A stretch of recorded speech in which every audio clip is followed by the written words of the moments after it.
Sarah, you gonna say something? Yes, I am. Let's roll. Thank you for joining the Wisconsin Natural Resources Board meeting this February 24th at 8:30 a.m. With that, Chair Preen, take it away. All right, thank you. Welcome, everybody. I call this February 24th regular Zoom meeting of the Wisconsin Natural Resource Board to order.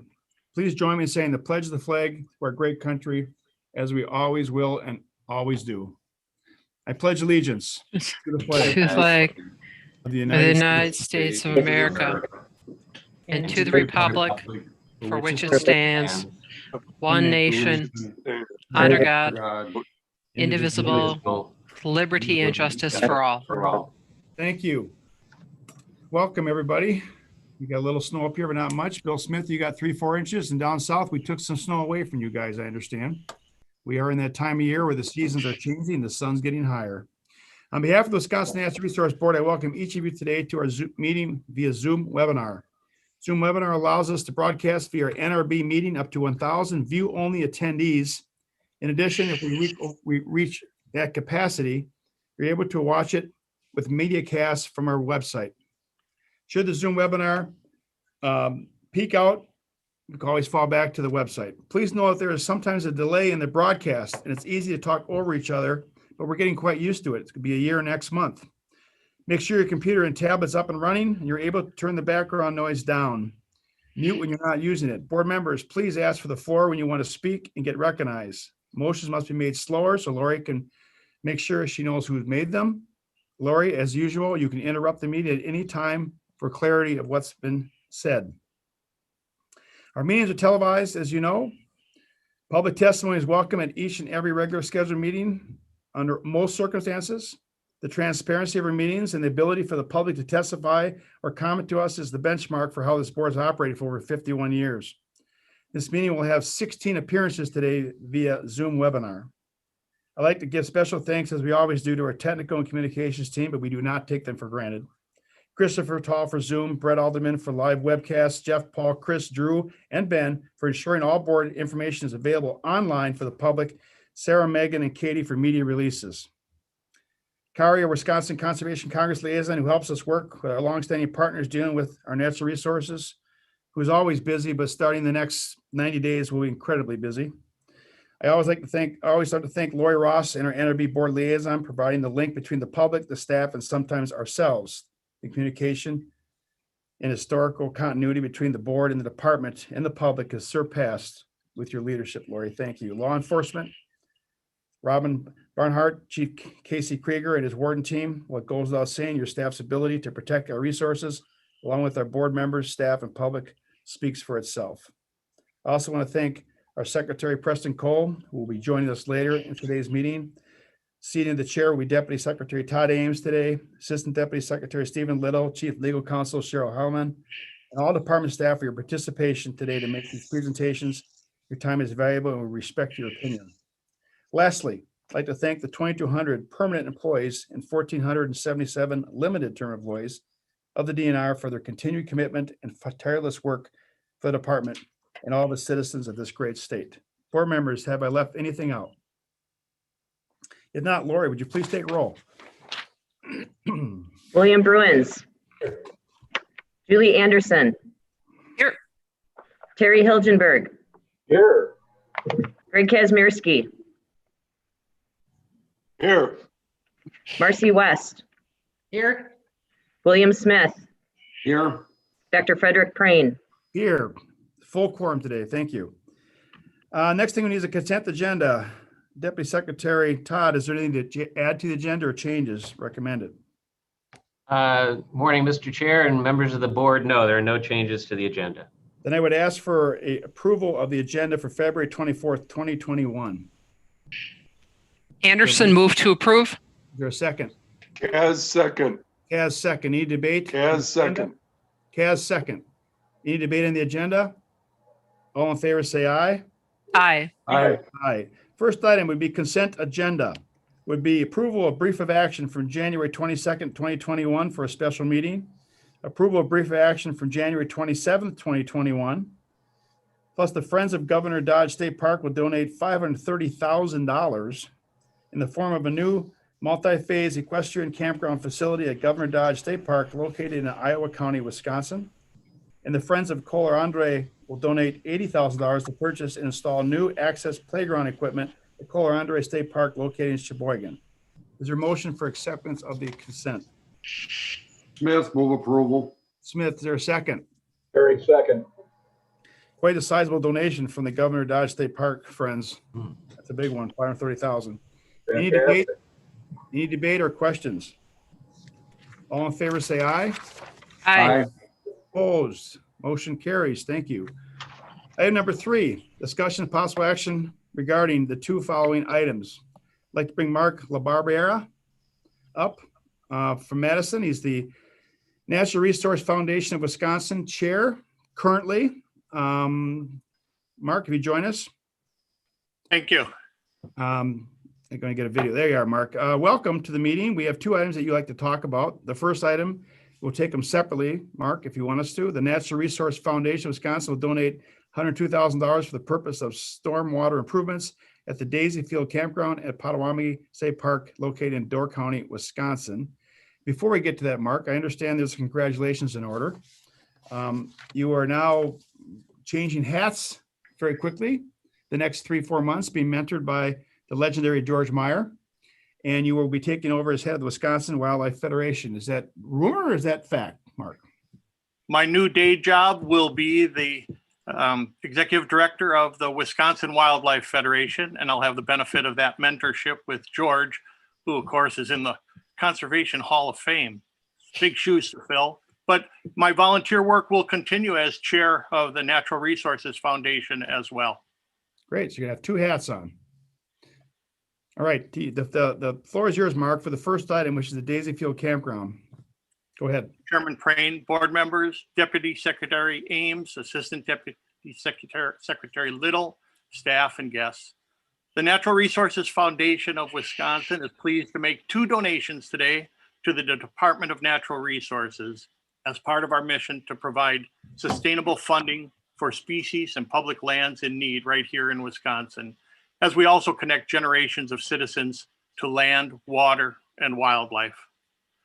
While we are a standalone charitable nonprofit, we really don't stand alone. We rely on a lot of people who stand with us and who pitch in to make a lasting impact. They also help us and help you create future stewards for the environment and for conservation. Thanks to them and to you, the foundation now invests nearly $1 million annually to on-the-ground conservation and education in Wisconsin. Today's first donation is a good example. We are donating $99,000 for the Wisconsin Bat Program. It comes from a foundation member who entrusted us to convert their love for wildlife conservation and their philanthropy into meaningful results. This donation will provide important support for the Bat Program team's efforts to manage, conserve, and monitor bat populations throughout Wisconsin, including efforts to develop a vaccine to fight white nose syndrome. I'll pause there.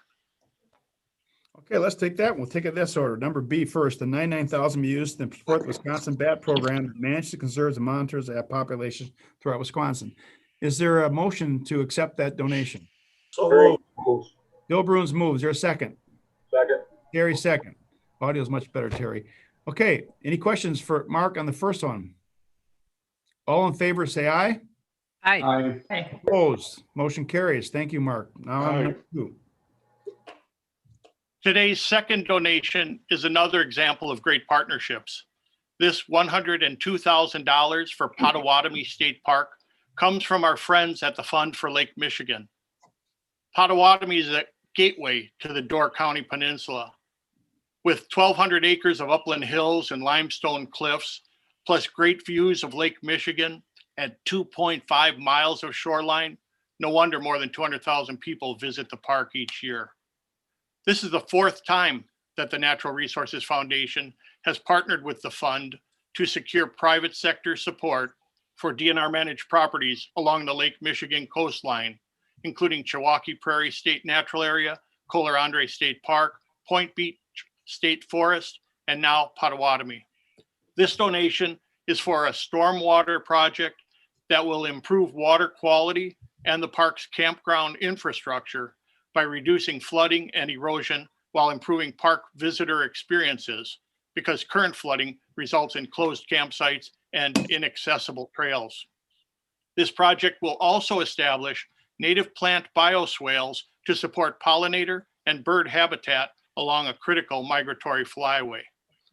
On behalf of the Natural Resources Foundation of Wisconsin, I hope you'll accept this $102,000 for Potawatomi State Park. Thank you. Is there a motion? Anderson, move to approve. Your second?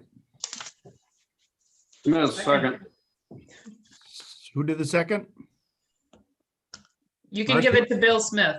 Bill Smith, second. Is there any questions for Mark on this donation? $102,000 for Door County Potawatomi State Park. Awesome. Thank you. Impressive, Mark. 2 impressive donations this year. All in favor of the Thank you. donation, say aye. Aye. Opposed? Motion carries. Thank you, Mark. I'm sure we'll see a lot of you in the next years to come. Congratulations on your second job. Okay, board members, let's move on to action item number 4.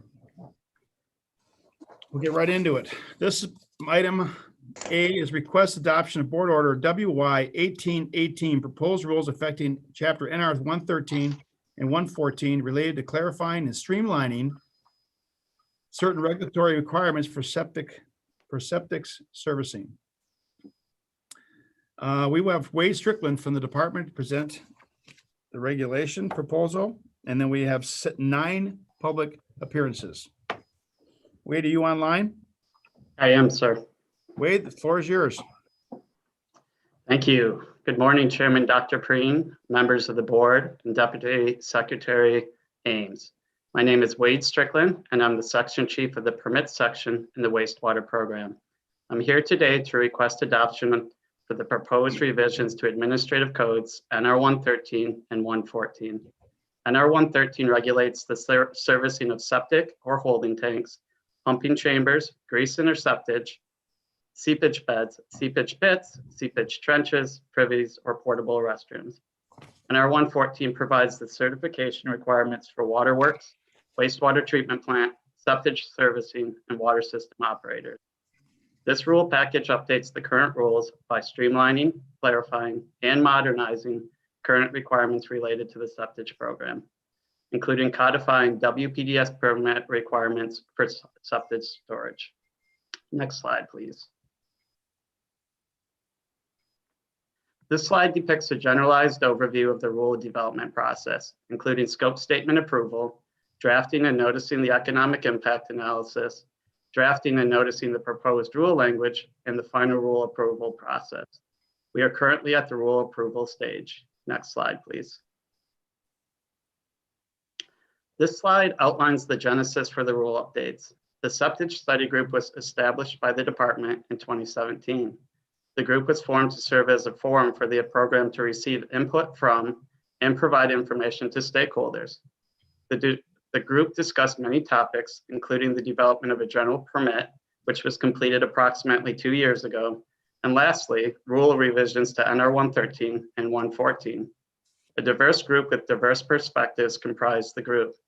The group was comprised of the following: a licensed septic system installer, county land and water conservation employees, county code personnel responsible for regulating septic system installations, a portable restroom business representative, state employees representing the agencies of DNR, DSPS, DOA, and DADCAP, a representative of the Municipal Environmental Group, multiple septic service industry representatives, including several who are also members of the Wisconsin Liquid Waste Carriers Association, which is the primary industry association that represents septic businesses in Wisconsin. Next slide, please. The rule development process included multiple septic study group meetings, largely dedicated to the rule updates. Several ad hoc conversations were had with members of the Wisconsin Liquid Waste Carriers Association and others. We developed and public noticed the economic impact analysis and proposed rule language in 2020, including holding a public hearing. Economic impacts were determined to be minimal. We also were requested to present the proposed rule to DOA's Small Business Regulatory Review Board in October 2020. The Small Business Regulatory Review Board was founded in 2003. The board consists of 7 small business owners, 1 state assembly member, and 1 senator who are involved with small business issues in the legislature and are advocates for small businesses. Upon presenting to the board did not identify any comments or concerns with the proposed rules. Next slide, please. The primary rule objectives were to streamline, clarify, and modernize. Lessons learned over the last 20 years post the last rule updates were incorporated to make the rule language less ambiguous, including bringing in statutory language to ensure consistency in rule application. Additional flexibilities were also incorporated into the rules. Examples include adjusting weekly land application rates after a demonstration that the loadings are protective and keeping logs in electronic format. Additional efforts were made to ensure consistency between NR 113 and NR 114. Examples include that of citation authority. NR 113 currently has citation authority. Citation authority is now proposed in NR 114 as well, which will streamline enforcement activities and allow for conservation wardens to issue citations for operator certification violations rather than relying on costly and time-intensive referrals to the Department of Justice. Next slide, please. The main update to the rules, and overwhelmingly requested by stakeholders, included making updates to the storage requirements found in section NR 113.12. The proposal includes increasing thresholds for storage allowances before specific regulatory requirements kick in. For example, plan review and securing a Wisconsin pollutant discharge elimination system wastewater permit. The rule codifies WPDS language into the storage section, giving septic businesses long-term certainty on regulatory requirements. The detailed rule updates provide a clear roadmap to get storage structures approved and ensuring ongoing compliance. Additional storage flexibilities will allow septic businesses, both large and small, to better plan for disruptions to land application activities due to weather and availability of land for disposal. Next slide, please. The department respectfully recommends that the board adopt the proposed revisions to NR 113 and NR 114. Next slide, please. Thank you for your time and consideration, and I'm happy to answer any of your questions. So board members, do you want to have the public appearances before we ask questions, or do you want to move right into public debate? What's your privy? Let's have public input, and then we'll bring Wade back for questions. All right, our first speaker is going to be Lance Petrazik from Elkhorn, representing Associates Septic Testing. Lance, are you on? Matt, you want to mute your video until we get to you, please? Lance, there you are. Lance, good morning. We have 3 minutes, Lance.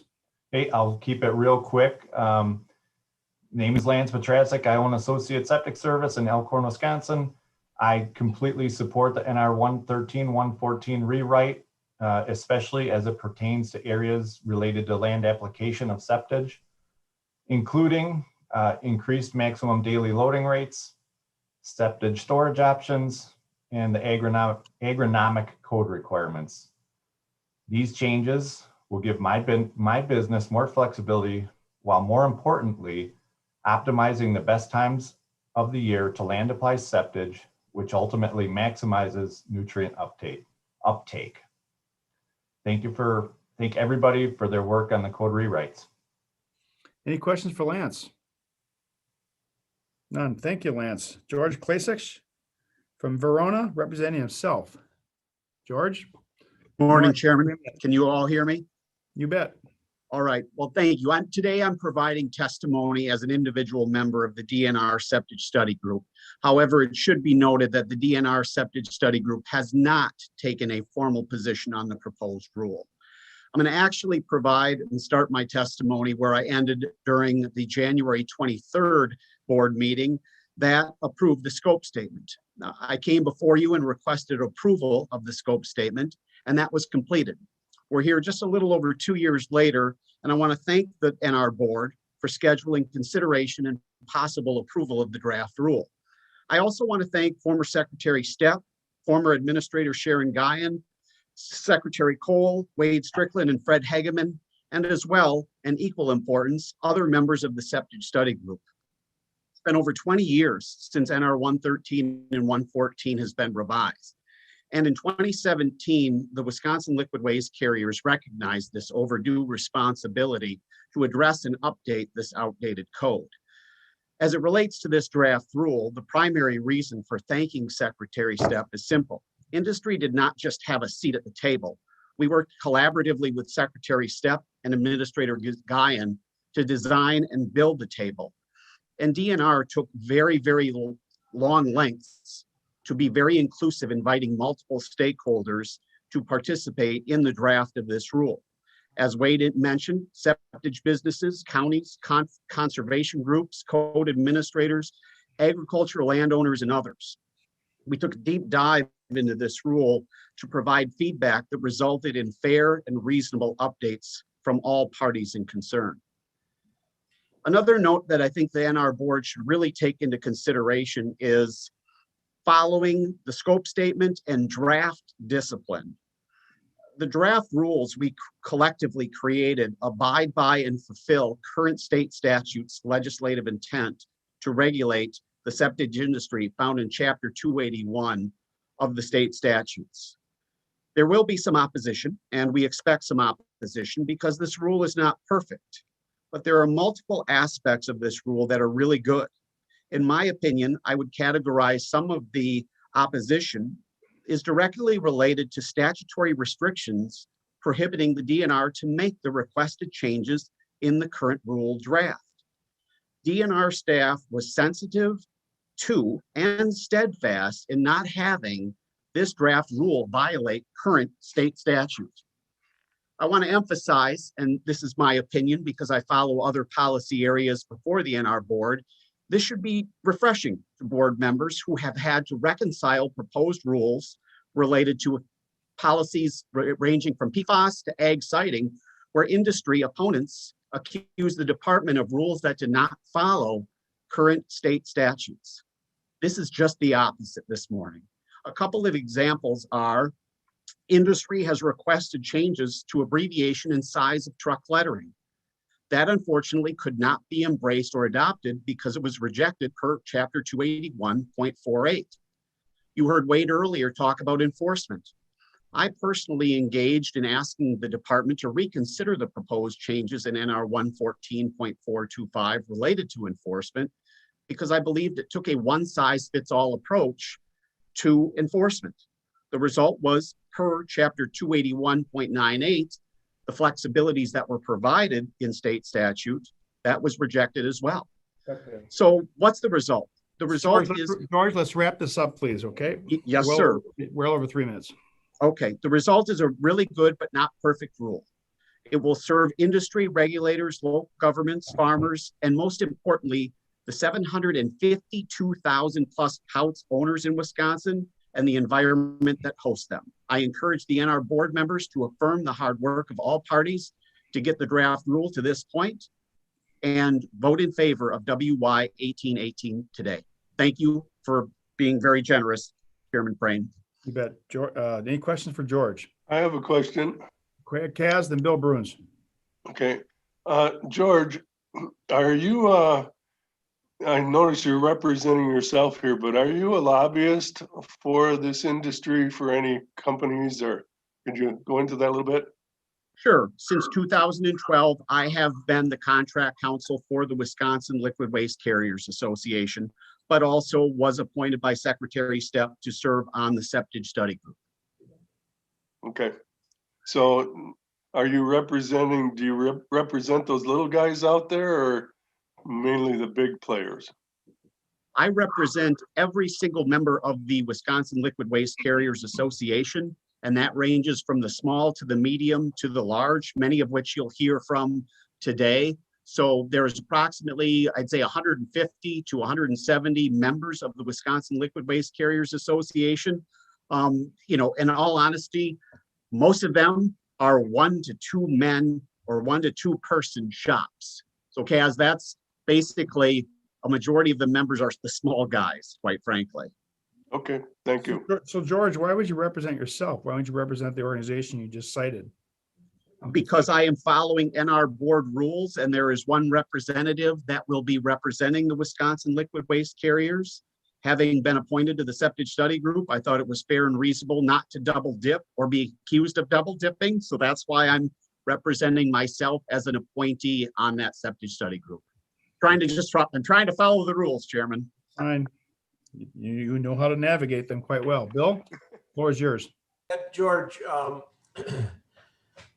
obviously you have a lot of expertise in this whole matter and you've spent a lot of time helping to come up with these proposed changes. And reading through the proposed changes, it appears to me as though there's been emphasis put on adding storage capacity for the septic pumpers. And I happened to see that little picture on the screen a minute ago of a brand new slurry store. As a farmer, I happen to know that there's a little bit of cost involved in the construction of a slurry store. Now, my concern is not the slurry store itself, but my concern is the cost. Everything we've heard is that there's minimal cost. I want to say to who pays for the slurry store? Who pays for pumping it into the slurry store? Who pays for pumping it out of the slurry store? It's probably the poor Joe that had his septic tank pumped out, correct? You know what, Chairman Bruins, what I think I'm going to do is defer. As Chairman Crane said, there are about 7 others that are going to testify. They will be able to provide you with a much more accurate cost estimate and or the cost pass-throughs when it comes to that item. But let me answer this. And I think this is very important for the board to really take into consideration because it was part of my testimony back on January 23rd, 2019. The primary scope statement was focused on storage. And the reason being is that more and more people are moving into rural Wisconsin. In 2013, the Legislative Fiscal Bureau paper before the budget estimated there were 738,000 pouts in Wisconsin. Today, there's over 752,000. This is not retracting, it's expanding. More and more people are moving into the country. More and more people rely or need a pouts. Because of that, there's more waste. Because there's more waste, unfortunately, there is a finite area of where this waste can go. It can go to a municipal treatment facility, it can be land applied, and it can be stored. We are weather dependent, board member Bruins, we're weather dependent, like the ag industry. We can't spread unless the field and the NR and the weather allows us to. Storage allows a reprieve. It's an environmentally safe and way that we can continue to abide by NR 113. However, after 20 years, we just needed some regulatory relief to ensure that we were following all of the very strict and very important rules in that regard. So board member Bruins, I think there'll be a plethora of folks that will be able to answer your question from their business perspective on cost and cost pass-throughs. Okay, Bill? We'll keep it on the queue, Bill. Thank you. Next speaker is David Kahns from Germantown, representing Kahns Septic Service. David, you've got 3 minutes. Appreciate your time. I truly do. My name is David G. Kahns. I am owner and operator of Kahns Septic Service of Germantown for over 40 years. I'm here today as a member of the Wisconsin Liquid Waste Carriers Association, as well as representing my own septage company. I was privileged to be part of the septage study group that revised NR 113-114. I want to thank the DNR staff for open and transparent discussions, allowing everybody in that room to understand the point of view that the DNR has, but always listening to the stakeholders, the people like me with boots on the ground that took place in that entire code revision. I'm in complete support of the code revision. I believe these changes bring the code up to date and allowed haulers of this state to adequately and in an environmentally safe way, as well as fiscally responsible manner handle the ever-growing volumes of septage in the state of Wisconsin. I do not have time to touch on all the important revisions, but just a few that to me are monumental. The expansion of storage, the weekly increase of gallons on qualified soils, and the protection and application sites that are encroached and removed because of development. When we put this type of investment on the table, we have to have a code that backs it up. More importantly, we have to have a code that if you make this investment, that I can actually use this equipment. I have spent an entire lifetime taking what most people call waste and recycling it into a usable resource. This code revision helps the septic industry to manage the waste generated in this state to the best of our abilities. I strongly urge all to support the time, the effort, the science, and most importantly, the common sense that went into this code revision. I have a boatload more to say, but I know what 3 minutes is, and I truly appreciate my time. Thank you. Thank you. Any questions for David? Thank you, David. John Bowen from Rice Lake, representing Kenway Services of Rice Lake, Inc. John, are you on? There you go, John. I'm on now. The floor is yours, John. Welcome. Good morning. My name is John Bowen. I'm the owner and operator of Kenway Services of Rice Lake, Inc., a septic servicing company located in Rice Lake, Wisconsin. I'd like to testify in support of agenda item 4A of NR 113-114 rule draft. It was definitely time to revise some sections of NR 113, such as outdated sections, clean up some language to make NR 113-114 more compatible with each other, and to create new sections. My areas of support include, but not limited to, the following. Section 55 NR 113.062 M3 truck lettering. Lettering by Brush King was outdated. So, I'm in support of that. I'm in support of section 56 NR 113.116 3B1 and 3B2. Who to contact on spills. This makes sense for if you have a spill, only one agency should have to be contacted, and it makes sense that that should be the DNR. Section 59 NR 11306 3B1, 2, and 3. Land applying paperwork needed in a truck. This section is required additional paperwork in the cabs of septic trucks regarding land disposal sites used.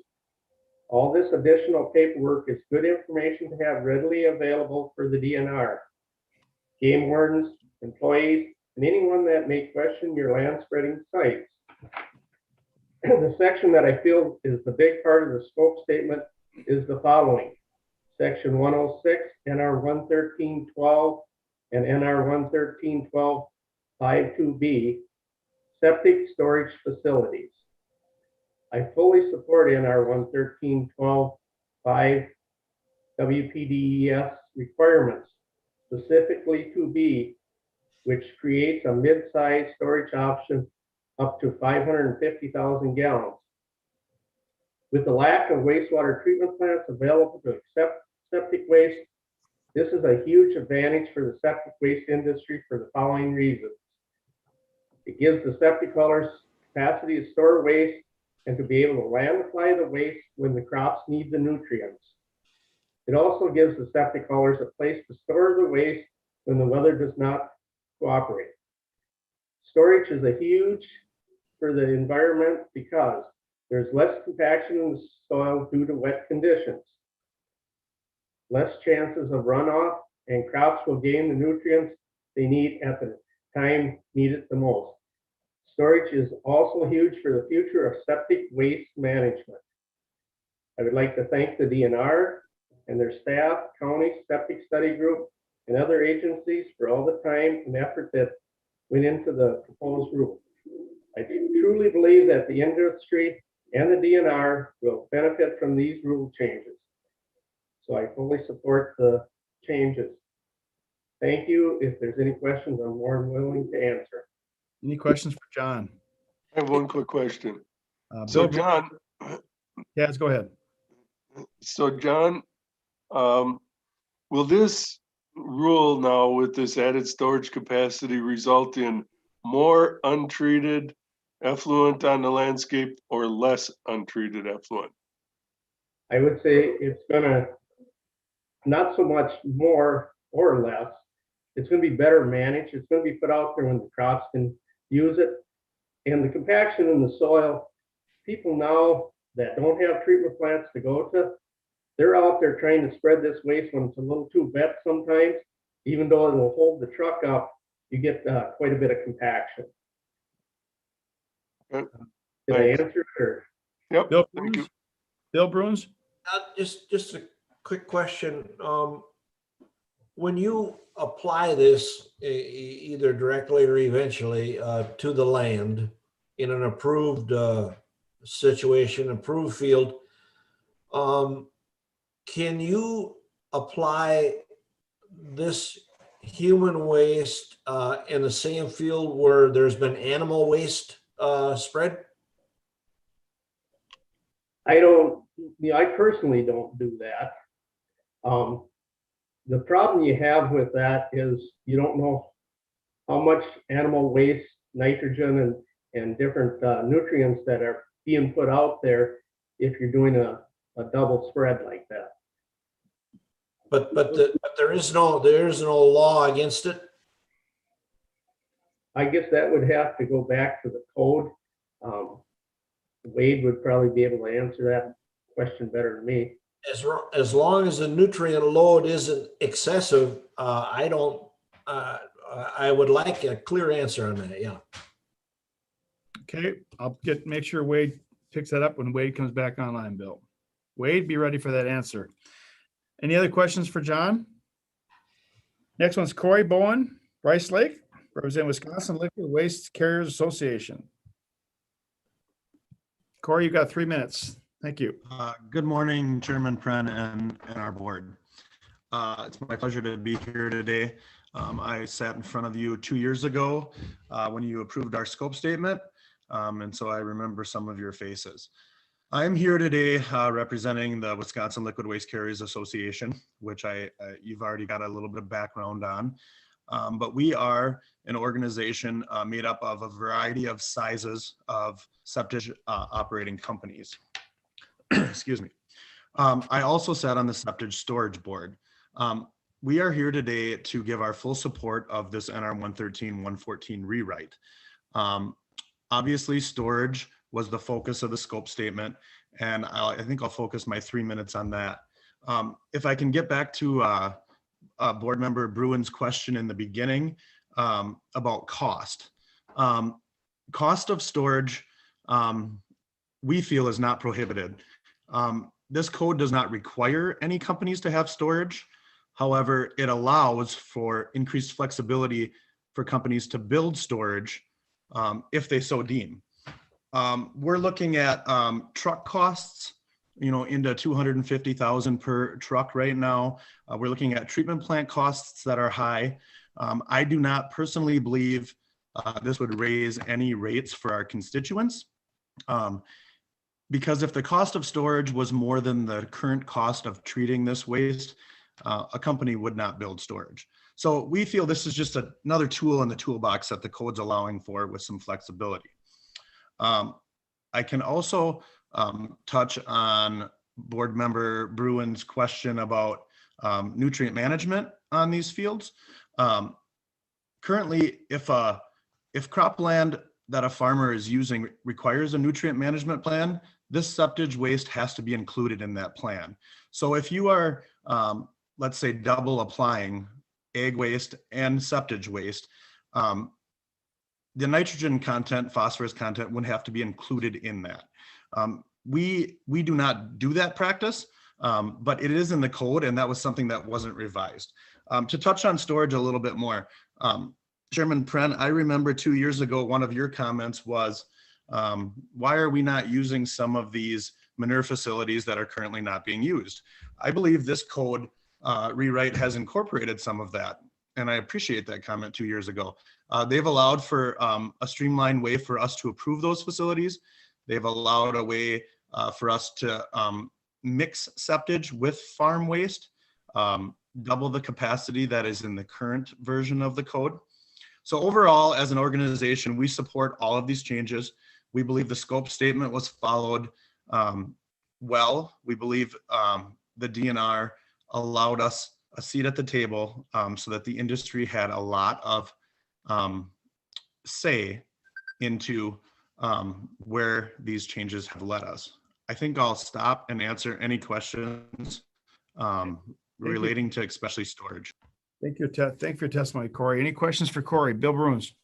Just one quick follow-up. So it is currently legal for raw septic waste to be commingled with animal waste in a storage container.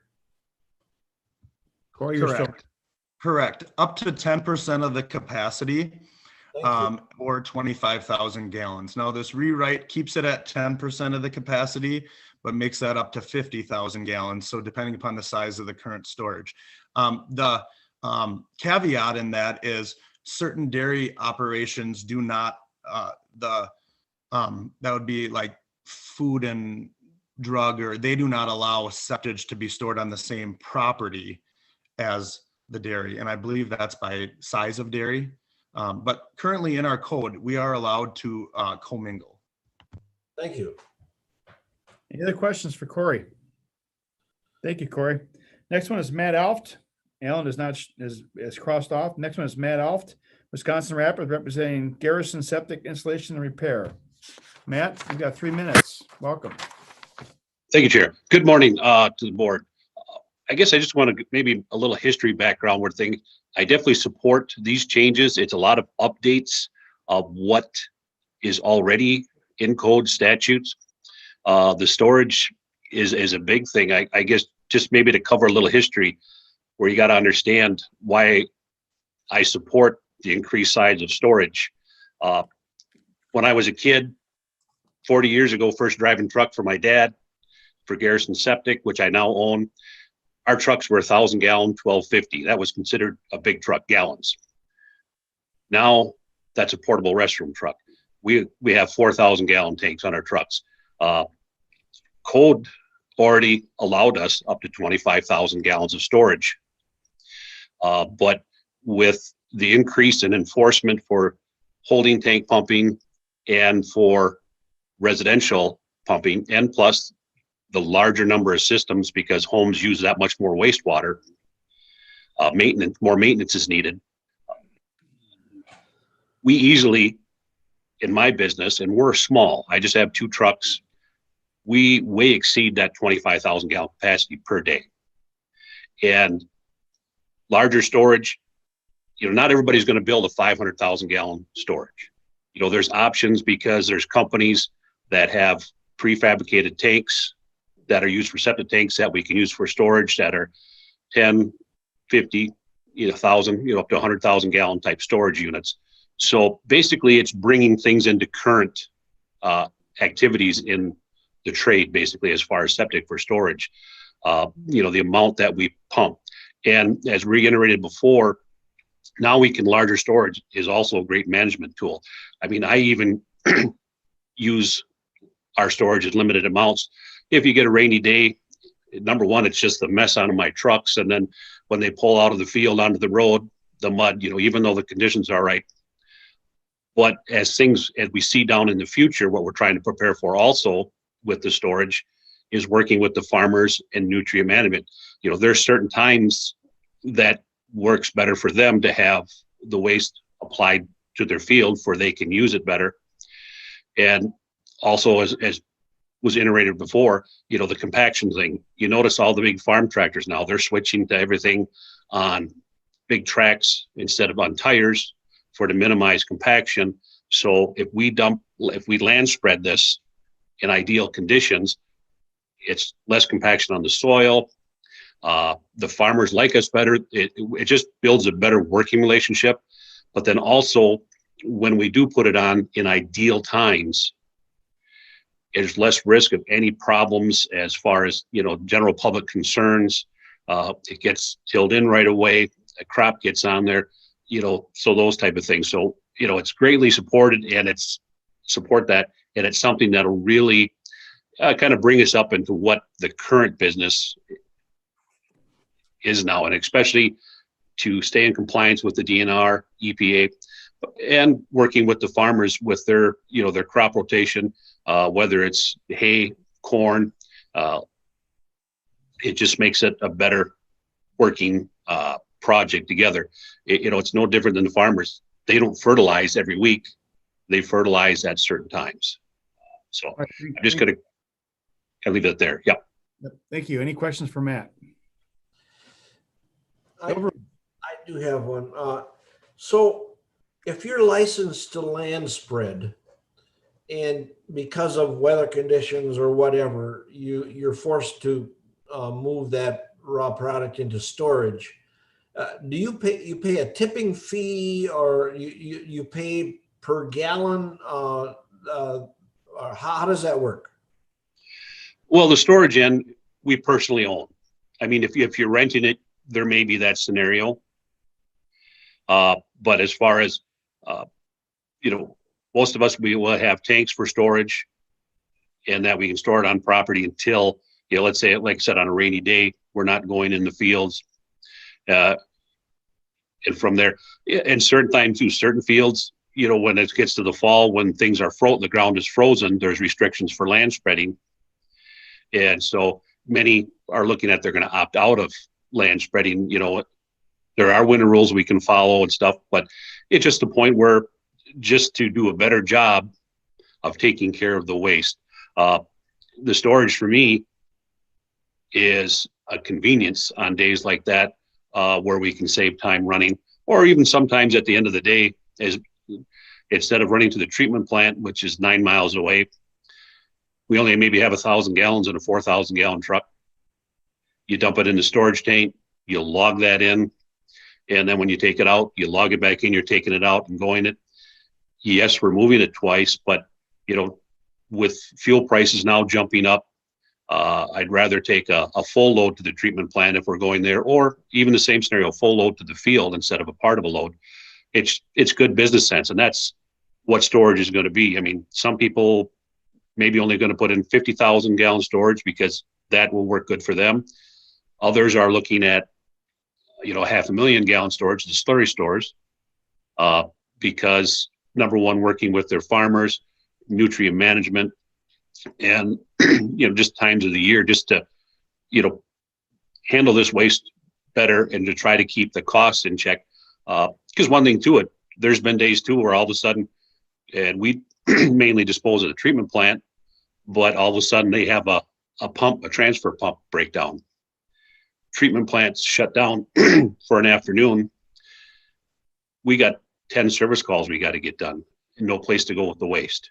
And so then we pop it into storage. And then that way, we're not trying to force it on the land or trucking it farther distances. So the cost analysis is way cheaper putting it in storage. Yes, granted, we got to pump it back out of the tanks and handle it again. But when it comes to that point of traveling, or the worst part is in our busy season, trying to reschedule 8 service calls, and now you got to stuff them into another full week later on. So it's, in those scenarios, for us, it's a win-win.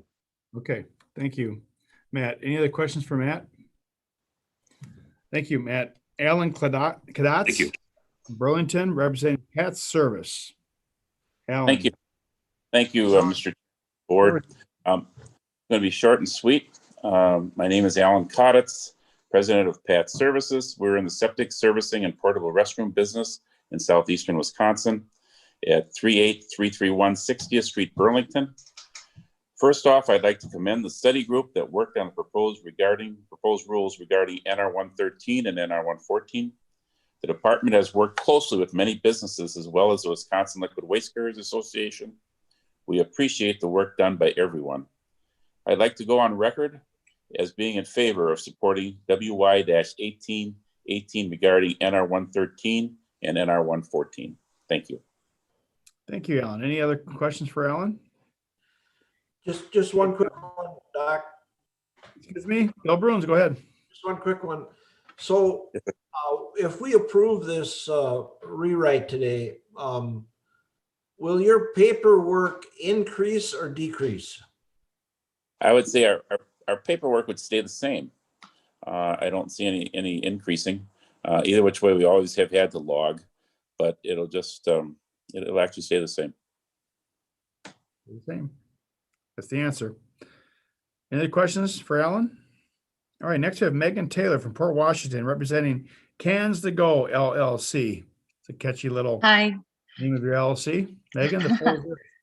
Thanks. Our logo is pretty cute too. My name is Megan Taylor. I am an owner of Cans to Go, a Grade T portable restroom company. Thank you for giving me the time to speak, and I welcome your questions. My perspective as a portable restroom operator that is only permitted by the DNR to exclusively dispose of septic at a wastewater treatment plant is a perspective unlike those that haul septic for land application, have storage concerns, or of DNR staff with regulatory concerns. My perspective is to operate our business for the health and safety of the residents of Wisconsin, but also for our employees and customers without negatively impacting the environment. It's particularly important that we operate as efficiently as possible while tasked to create safe and sanitary conditions, especially in light of COVID-19. I am representing an underrepresented group of portable restroom operators that don't have a lobbyist voice like the Wisconsin Liquid Waste Carriers Association. Again, you've heard from 5 people already. Those 5 people, John Bowen is president of WLWCA. Alan Kaditz is secretary treasurer of WLWCA. Dave Kahns and Corey Bowen are also members of that current board, along with Lance Petrosky is the vice president. This dual representation of draft rule support, it artificially inflates the positive testimony, and it does not reflect septic industry as a whole.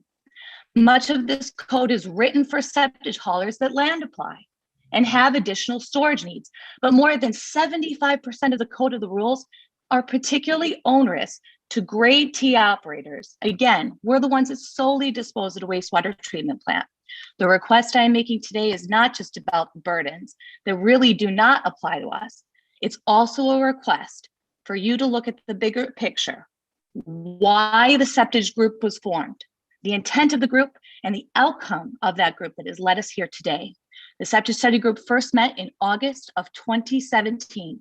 Our last meeting was in October of 2019. The draft scope statement was not emailed out until November 2018 and only discussed at our 4th meeting, over 1 year after we first met. Corey says he went in front of you guys to approve that scope statement. Our group was never notified of that, but the Wisconsin Liquid Waste Carriers Association were. The last time the group met, we were still discussing code changes and annual forms. I was asked to participate in the group to bring that voice for Grade T operators, and quite frankly, the information for support for the draft rule does not represent the underrepresented. The last 3 years I was in the group, I had zero knowledge that the draft rule was moving forward to NRB until someone from my senator's office contacted me. The DNR went around the people who were tasked to work with septic haulers, but instead worked with a subset as an almost ad hoc group to the group behind closed doors, while other haulers like myself and Dale Stanford struggled to represent the majority. The DNR completely sidelined us in this process. And though it may appear that I and other haulers that I'm speaking on behalf of today with Dale Stanford may seem late to the table, we did not hear from the DNR until last gun was fired. In the documents I've provided you, there are 3 additional written comments from septic haulers And I ask the board today, as I wrap this up, that you do not adopt the draft rules. Instead, please ask the DNR to go back to the septic study group and work with everybody, not the Wisconsin Liquid Waste Carriers alone and their paid lobbyist, George Claish, but with all haulers to collaboratively work to form a better common sense code. Alan Kaditz was not honest. The paperwork in this draft proposal requires us now for operators like me, daily dated certification statements attached to all paperwork. That is onerous and overly burdensome. Thank you so much for your time. I appreciate it. Megan, quite emotional testimony. Any questions for Megan? Thank you very much. Thank you. Doc, Start with Kaz. I did have a question. So were you a part of that study group? Yes, I was. Okay. Can you just give us kind of a timeline on how that study group operated and then when it no longer met? We've kind of seen some of that in some other issues on the groups or committees that were put together. Just give me a lowdown on that. Sure. So our first group, it met in August of 2017, and that was a direct result as of some of the issues from DNR enforcement against haulers like myself. I'd like to go on record and make sure I understand that our notice of non-compliance, our non-issued, was rescinded by the department in writing due to department error. And because of some of those issues, Kurt Feedy at the time at the DNR formed the septic study group. And on that group, as you can tell, like I said, some of those 5 members all really represented with their paid lobbyists, while Dale Stanford of Stanford Septic and myself were the only 2 other haulers representing us and a few others. We met in August of 2017 and met a few times there, struggling to get the DNR to meet with all of us. And our last meeting was October 15th, 2019. And again, I think it's important for you to understand, meeting August 2017, never being told about the scope statement needed to be drafted and approved in order to make rule changes.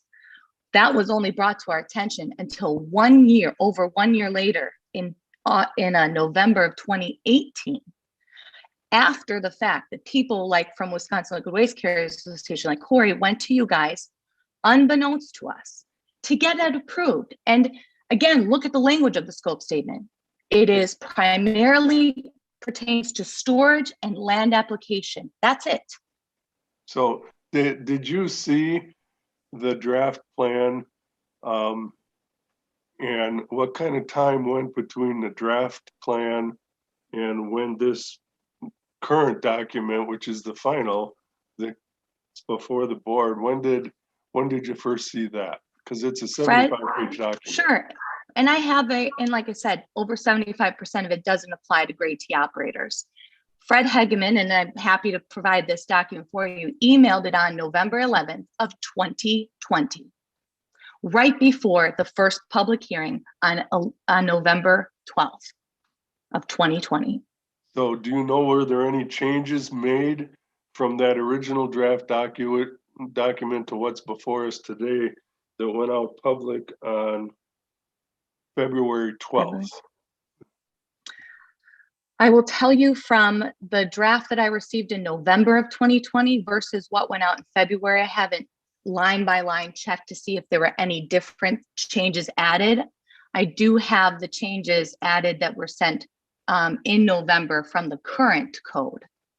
Okay, so you guys raised a question when you saw that initial draft, but nothing actually occurred.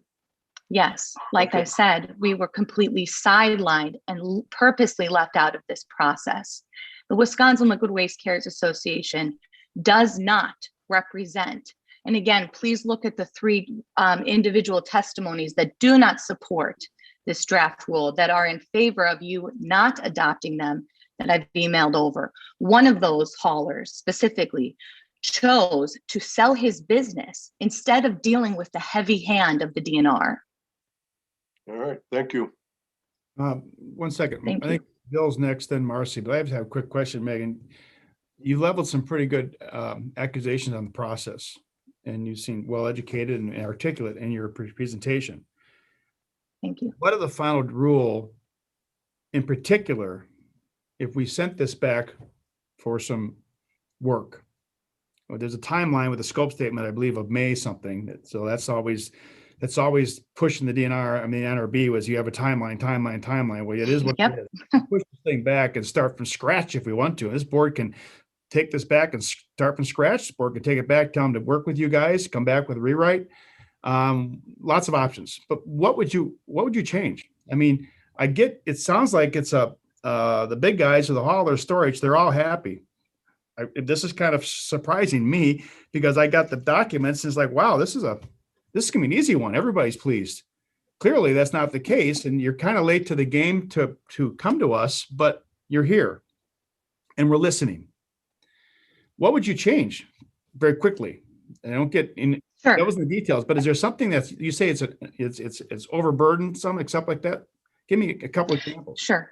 So for example, on the septic study group, when we were talking about beginning of the very first meeting, I said, in order to look at what the problems with the code are, I think we need to go to those notice of non-compliances, nons, or notice of violations, NOVs, right? The DNR issues on enforcement. Because if we don't know what the problem is, we won't know how to really fix it for all, correct? I received from public request, all of the from 2014 to 2019, all of the nons and novs issued to all septic haulers. There are over 200 nons alone, not counting novs on top of it. If we don't know what we're fining people for, how do we really know what the problem is? Well, my voice went unheard, but some of these are very minor changes.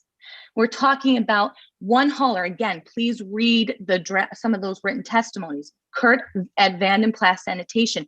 He was fined over $2,000 because he had the code as it currently stands and as it's still drafted says that we have to display Wisconsin sanitary licensee immediately under it, NO period, and a license number. Kurt had abbreviated the word Wisconsin to WI, abbreviated the word license to LIC period. He was fined for those abbreviations because they weren't exactly to the code. And then he had to go, they measured, because there's a measurement requirement. There's a measurement of 2 inches high, half-inch wide brushstroke.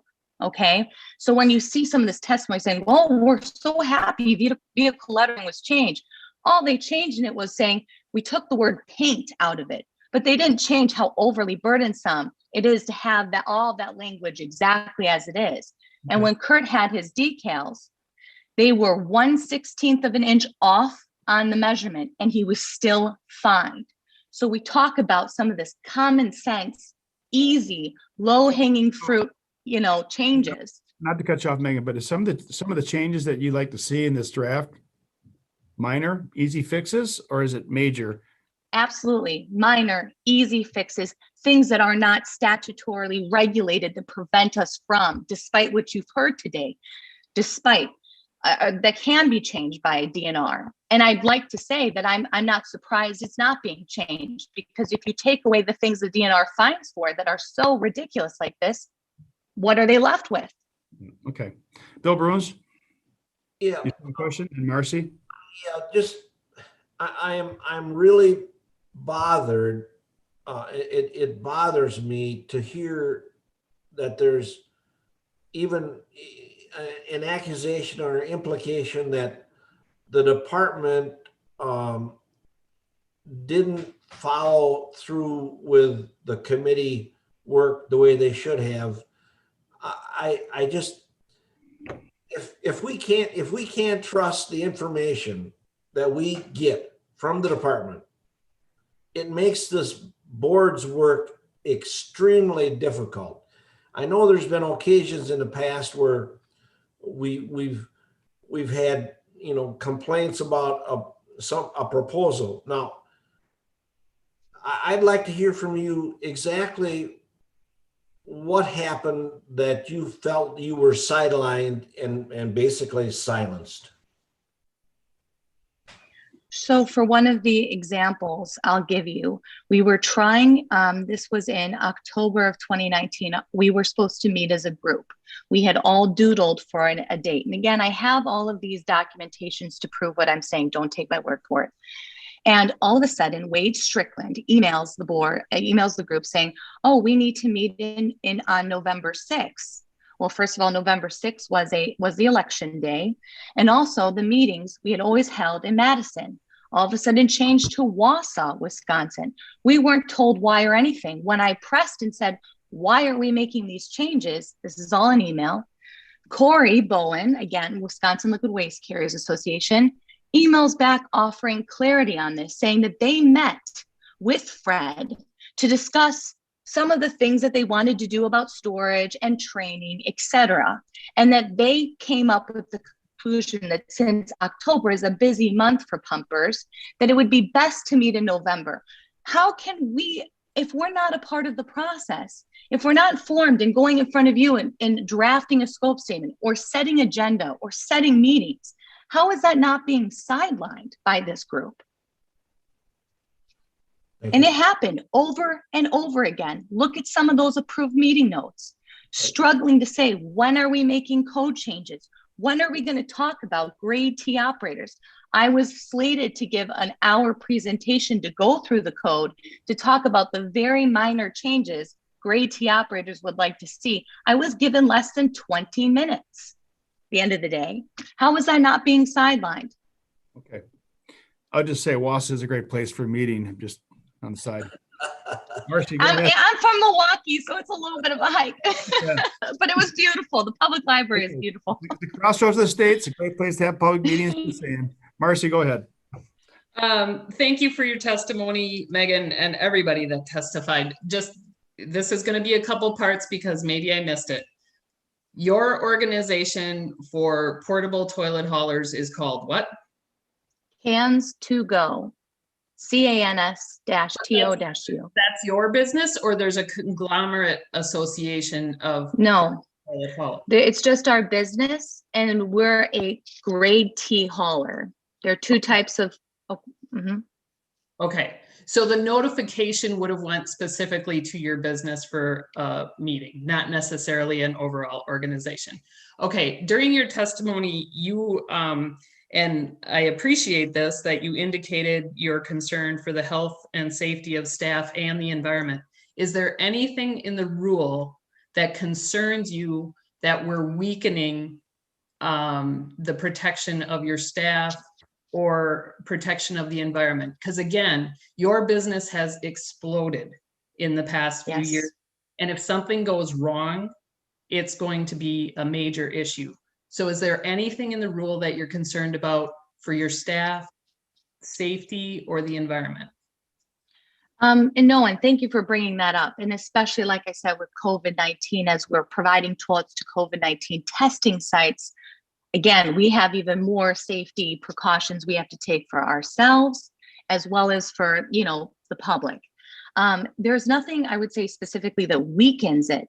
But when I talk about saying that in light of being tasked to create safe and sanitary conditions, we have to work as efficiently as possible. When you don't have good code, when it's overly burdensome like this, and again, the draft proposal is stating now somebody like me who does not land apply, I don't do storage, grade T operators aren't permitted to land apply by the DNR. Now you're trying to bog us down with more paperwork, more busy work, more process type, rules that we have to abide by. That takes away from our ability to be able to do the task at hand by being safe and conscientious of, health as well as the environment. But is it extra compared to what you would have to have for the sewage treatment plant? Any different than what you would have to report to the sewage treatment plant anyway? No, it's not what I report to the sewage treatment plant. It's what I have to report for the DNR. And it does, I would like to say it doesn't bring any value. Again, we're a portable restroom operator, you guys, can pump up to 80, 90 toilets per one truck. unlike a septic tank that might only do 4 or 5. So we talk about, I have a driver out there having to do all of this additional paperwork. That takes away from his time and his ability to make sure that he's doing really what he's tasked with: safety, health concerns, protecting the environment. But again, you can understand our position that if the public has concerns, there would need to be documentation to address that issue. Sure, but the concerns that we're talking about, written certification statement, for example, if you're familiar with that in the code, it talks about being able to have vector control, managing the pathogens, right? We don't deal with any of that waste. We're literally, for lack of better words, sucking the stuff up and then dumping it wastewater treatment plant. So I understand from your perspective, and that's why from the beginning of this group, I said grade T operators should only have a subsection, because over 75% of this does not involve what we do with handling the waste. It's not to say that the concerns of these septic haulers that land apply and need storage is not necessary. It's just that it doesn't apply to us, and we're being unfairly lobbed into all of it by the request of a few voices. But you have significant amounts coming through, so I understand. Okay, thank you. Thank you. Bill Bruins? Marcy, you done? Okay, Bill Bruins. Nothing further. Any other questions for Megan? Terry? Thank you, Doc. Megan, my concern is I understand the issues about how this was handled in terms of the process.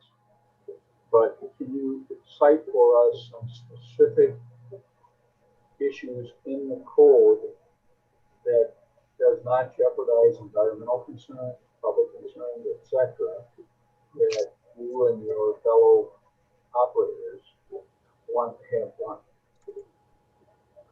Yes. Yes, I do. So example, I'll use one of the examples of the current code as it stands in the draft, right? Where it talks about in the chapter about having on both sides of your truck, you need to have Wisconsin sanitary licensee, and underneath that NO period your license.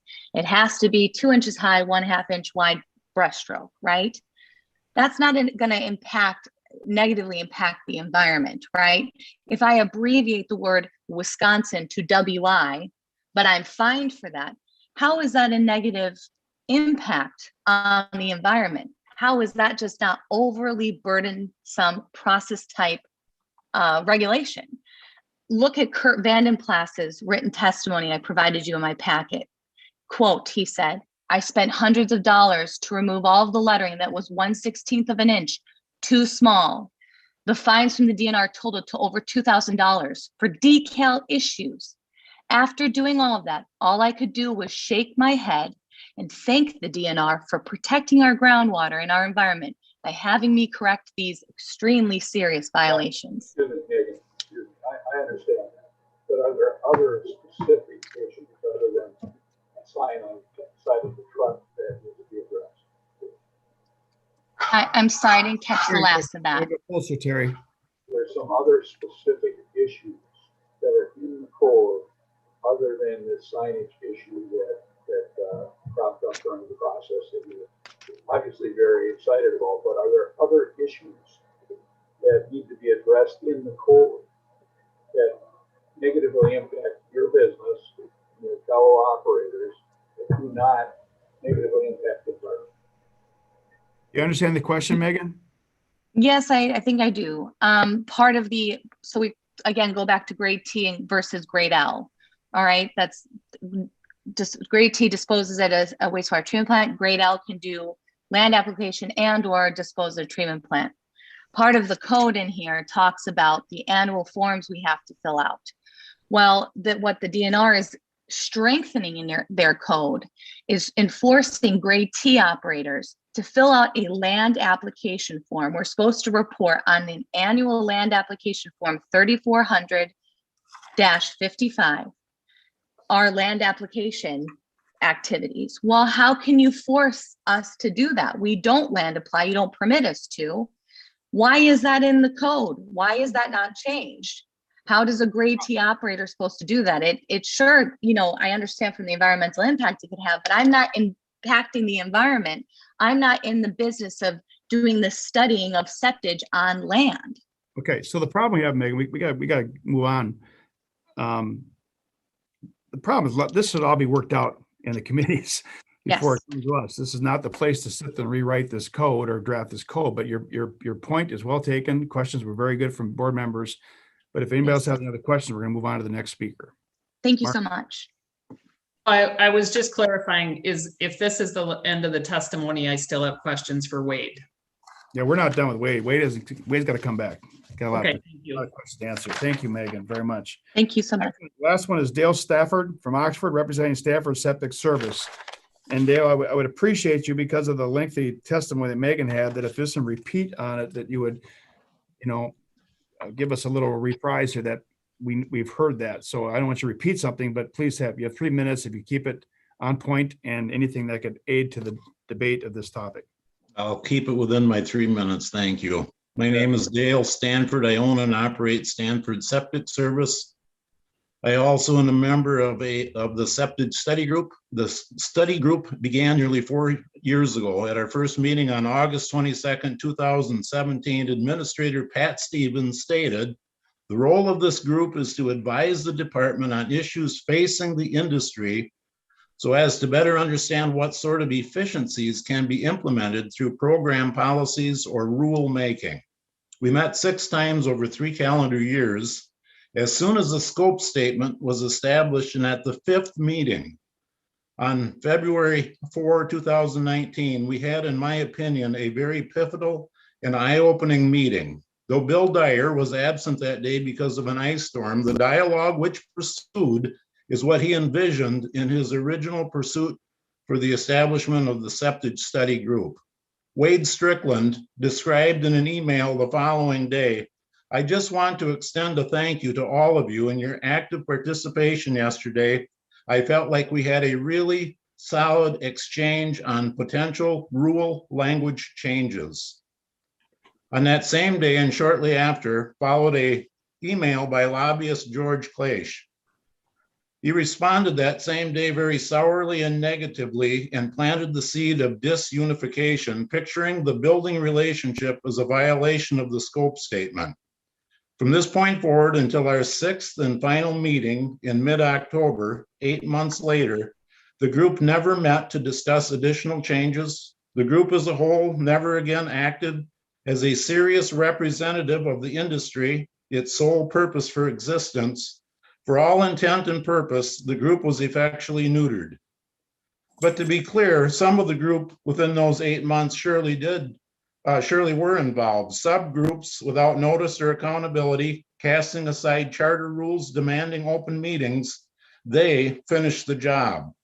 They protected their own self-interest and traded the needs of survival represented by empty chairs for the temporal appreciation of the department, while the newly increased ambiguity and burden, which is mounted to the excess of 70 pages, I stand in opposition to the passage of this deceitfully crafted draft with its emissions and omissions and commissions, and I stand in support of a continued Septic Study Group who will and must work for the restored integrity within the businesses and regulatory partnership of the industry.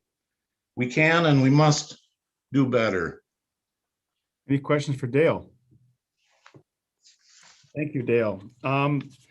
Let's bring Wade back on the Zoom call, please. I'd like to have let's ask Wade some questions before we bring a motion to put on the floor for debate. Let's talk to Wade about the department's response. You obviously, a lot of this code is extremely beneficial to everybody, the haulers, the public, the environment. It has cleaned up a lot of stuff, apparently, reading through it, but there's clearly a disconnect that's happened with these Class C haulers. Is that what they're called? I believe. Great haulers. Yep. So, Wade, we're going to have to hear from you rebuttal to the accusations, I think the board needs to hear. They need to hear that some scenarios that the board has options of. If we sent this back to you to come back to us in April, would you sit down with this section of haulers that have grave concern? What do you say about all this? Yeah, I appreciate that, Dr. Prane. Dale explained it very well. That was the sequence of events for the septic study group. We did meet 6 times. Once we got to the 5th meeting and we started on the scope statement for the rule, after all the scope statement was approved by this board and the governor, we took 8 months to write the 70-page rewrite. It took us a lot of time to kind of sift through all the information we've had. And then we did come back to the group and we shared with the entire group. We sent out email notices, did doodle polls. We told them that we were going to share with the group what the rule was looking like. So they had a chance to provide input at that 6th meeting on the proposed rule. At that time, we identified which things we were able to work on. George alluded to this, and which things we weren't. A lot of the things that Megan brought up with respect to the lettering, as strange as it sounds, that actual specificity for the lettering comes straight out of statute. We don't have wiggle room. And in fact, I can give you the statutory citation that has that exact language in it. We do feel like we sat down with all the different member organizations and the septic industry and the septic study group, more so than a lot of rulemakings that occurred. We did a lot of extra outreach. I'm not saying that we're done doing outreach. We're happy to continue to work with folks to address concerns, but we do have the statutory framework in which we can make changes. So a lot of the issues that were brought up, we have very limited ability to make changes to administrative code. So Wade, one question. The question to you, Wade, is that clearly your perception of what occurred and what occurred, for at least from the testimony from a few today, is a disconnect and a difference of opinion. So in order to move forward in a positive direction for the state in this area of regulation, do you think it'd be positive and productive to sit down the next 60 days and come back to us in April and take some of their concerns to heart? I mean, if it's statutory, you can't. If it's not statutory, I look at some of this regulation, you're going to have monetary citations on 114 as well, correct? That's correct. And I have another subsection which has more authority. Lines are bigger, at least in some other states that I read. So we are going to increase the enforcement capabilities of the department instead of the DOJ. So it is a concern for haulers that they adhere to the regulation, and obviously it affects their livelihood and they're concerned with the final outcome. Clearly today there's a disconnect between some of these haulers from what's actually there. And if there's something we can correct with this stakeholder group, that's quite a number of them, I think we owe it to them to do that. Board members, questions for Wade? Marcy. Yeah, on the issue of the paperwork that Ms. Taylor brought up, is that another one that does have, you would have the authority to make any changes or not? Yeah, thanks for bringing that up. Interesting enough, Megan's business only exclusively operates with portable restroom waste, where they take it directly to a wastewater treatment plant. We actually, contrary to what Megan said, we did perform a paperwork reduction for those types of facilities. Those types of records are not required to necessarily be in the trucks anymore, and they can be kept at the business location. They only have to record certain gallons in a log versus what they were proposed to do before. So we did take paperwork reduction to heart, and we did make changes to the rule in response to that. And does it somewhat match what they would need to have on record for the sewage treatment facility that they're taking the waste to? That's difficult for me to say. I don't know exactly what the treatment plants are requiring. Sorry. No, that's fine. Plus, they're always all different. Do you have an idea of how many grade T we have in the state? I do not offhand, sorry. But they are statewide, correct? Where, Yeah. where some that just operate porta potties Right.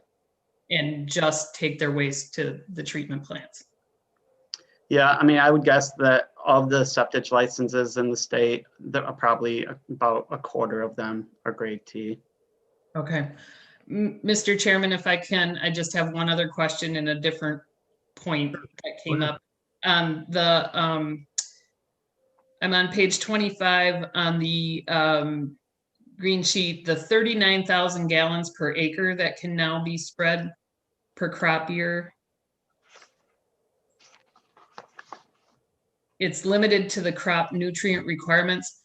Does that mean that the field has to have been considered in a nutrient management plan? Or it doesn't directly refer to a nutrient management plan? And I know we had a really good and thankful for the briefing last week, but that still seems like an awful lot to me. Similar to Bill's line of questioning of, what the soil can take and when the soil can take it. Yeah, nutrient management plans, a lot of what's in NR 113, they operate under a plan, but not necessarily a nutrient management plan. Nutrient management plans will get kicked in when you have commingling of waste, for example, with CAFO and septage and things like that. So while there's a plan to kind of manage the waste, it's not necessarily a nutrient management plan. Okay. And the main thing is that there is a responsibility to balance the nutrients over time. Okay. Mr. Chairman, if it's time, I would make a motion that we approve this, adopt this rule today. Okay, there's a Give it motion one. for WY 18-18. Is there a second for approval? The second for approval. Motion fails at this point in time. That doesn't mean it's going to go away, but at this point in time, that motion fails. Any other questions for Wade? Terry? Mr. Chair. Yeah. Bill, hold a second. Go ahead, Terry. Speak close if you could. Thank you. Wade, what damage would be done from the department's perspective for us to lay this over to our next meeting, for you guys to huddle and try to streamline the process for what you just described as about 25% of the licensees that are affected by this? To do some tweaking and be able to report back that maybe the things that need to be done. One of my concerns is that there seems to be a complete disconnect between these working groups once they have their meeting and almost no input until it's presented to our board. Any question, Wade? It seems that what should happen is a draft is done, and then that is sent to the working group. And this doesn't just apply to you, Wade, but to everybody in the department. The draft is sent to the working group, then the working group reconvenes, goes over the draft, and tries to reach some consensus that, yeah, we can support this. I understand there are going to be situations where the members of the working group want everything. Well, that's not what our job is. Our job is to try to move forward and protect our environment at the same time. So there might be disagreement. But I think the process here, and maybe this is a Todd question, is, we got to do a better job of this process. This seems as if there's a huge disconnect between where the working group thinks they are and then what happens after that. Sorry for a long statement there, Wade, but would we is there any damages for us if we delay this until our April meeting and you have a chance to work with this group and do some tweaking if some tweaking can be done? Because you may come back and say, here's the things they asked for, and we can't do anything because it's in the statute. That would help our board immensely, I think. Yeah, and as much as I heard the question,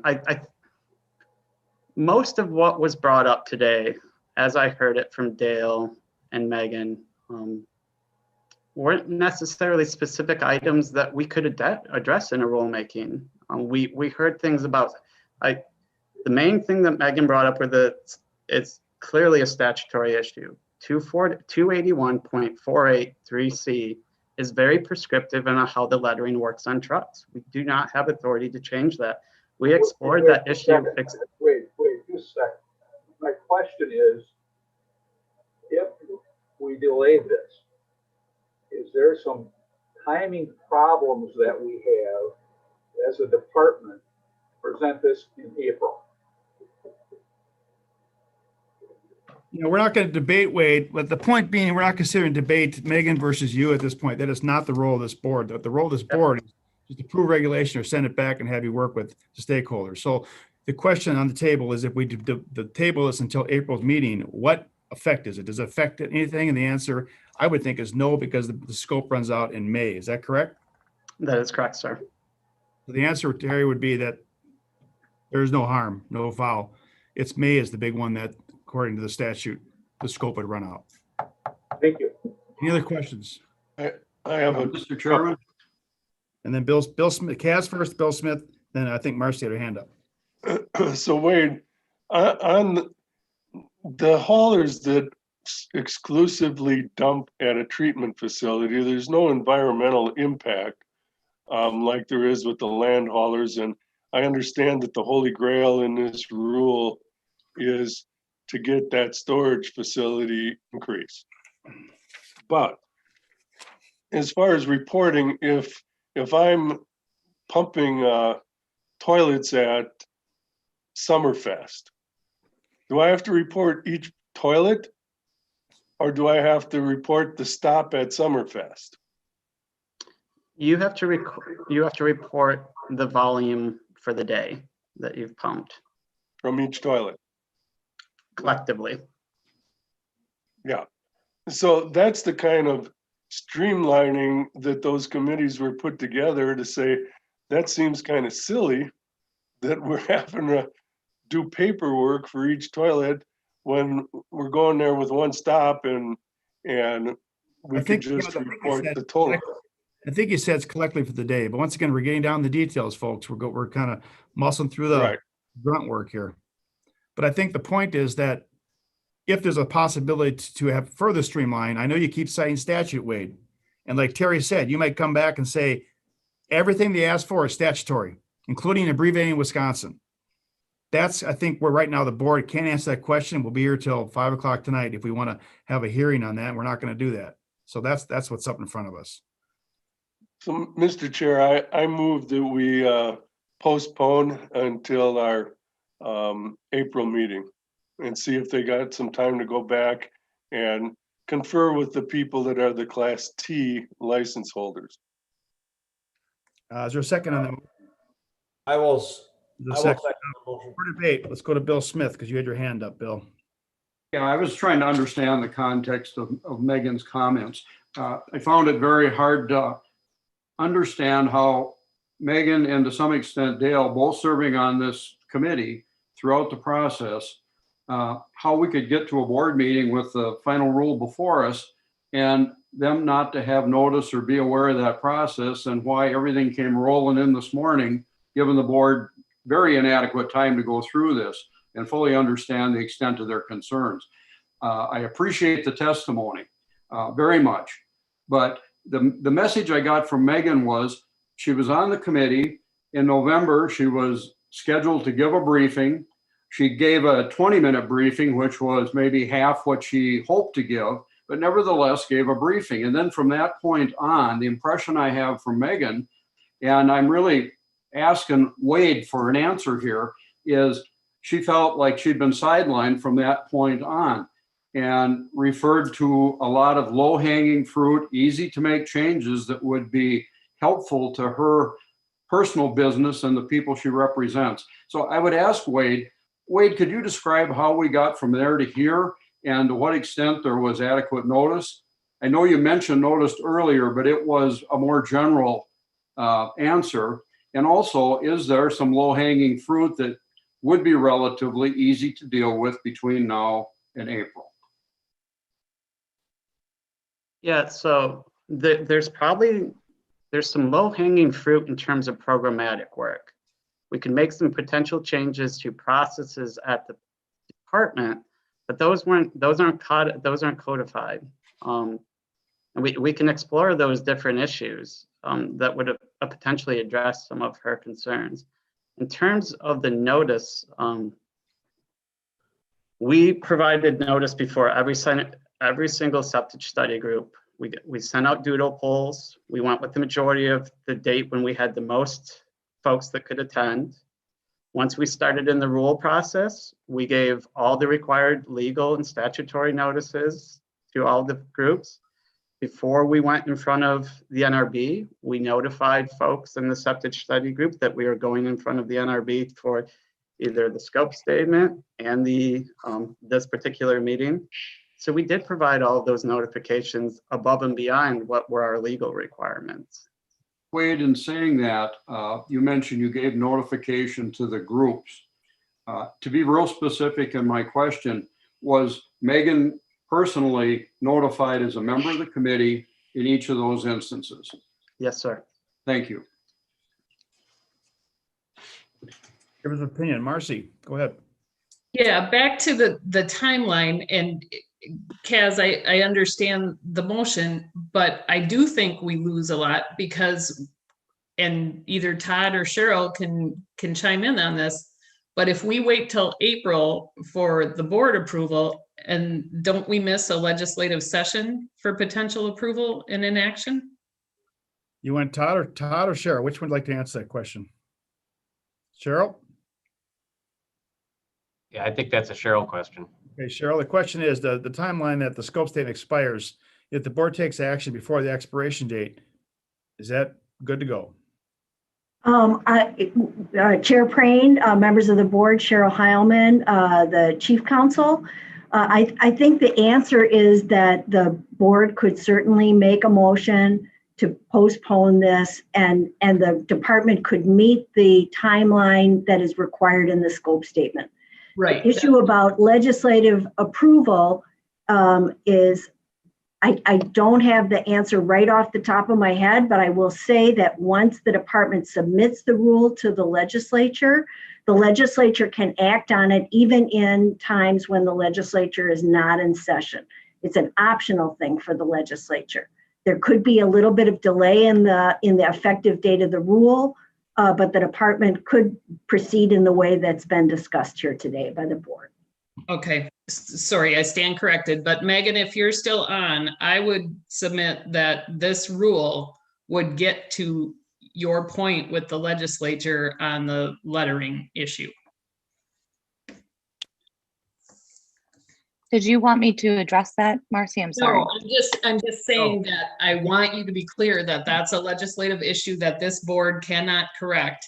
Right. And this rule could be that catalyst to get the legislature's attention that you need where it could make that change. Okay. Thank you, Marcy. That's a good point.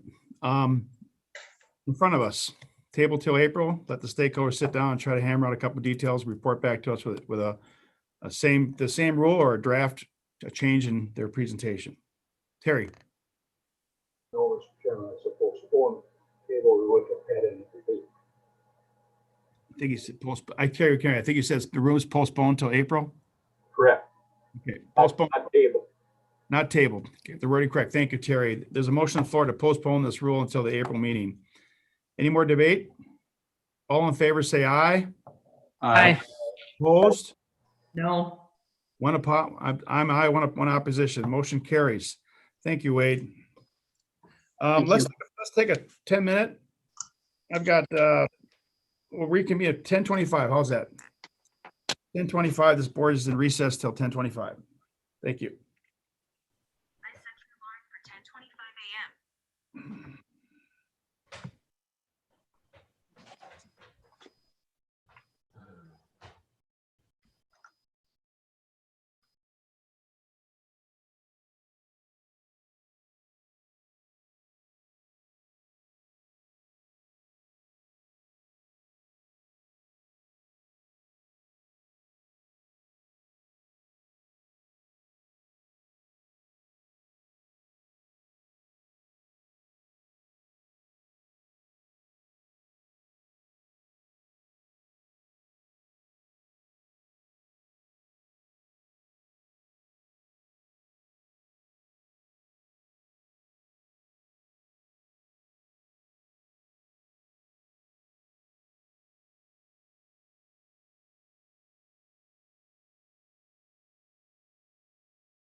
Enough board members.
Okay, we ready to go, everybody?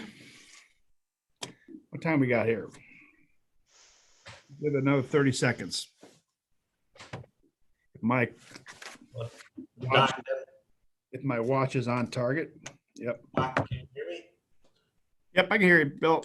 Yeah, I'll give you a 30-second report on the wildlife in my area. You know, I talked about at one of the previous meetings that wildlife are hungry.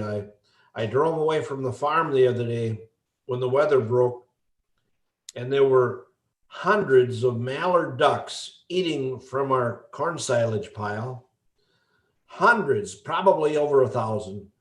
I drove a little further down the road, and our 70-acre hayfield where we leave a good regrowth of fourth crop, or fifth crop, about 1.5 feet tall. There were between 30 and 40 deer grazing in the hayfield.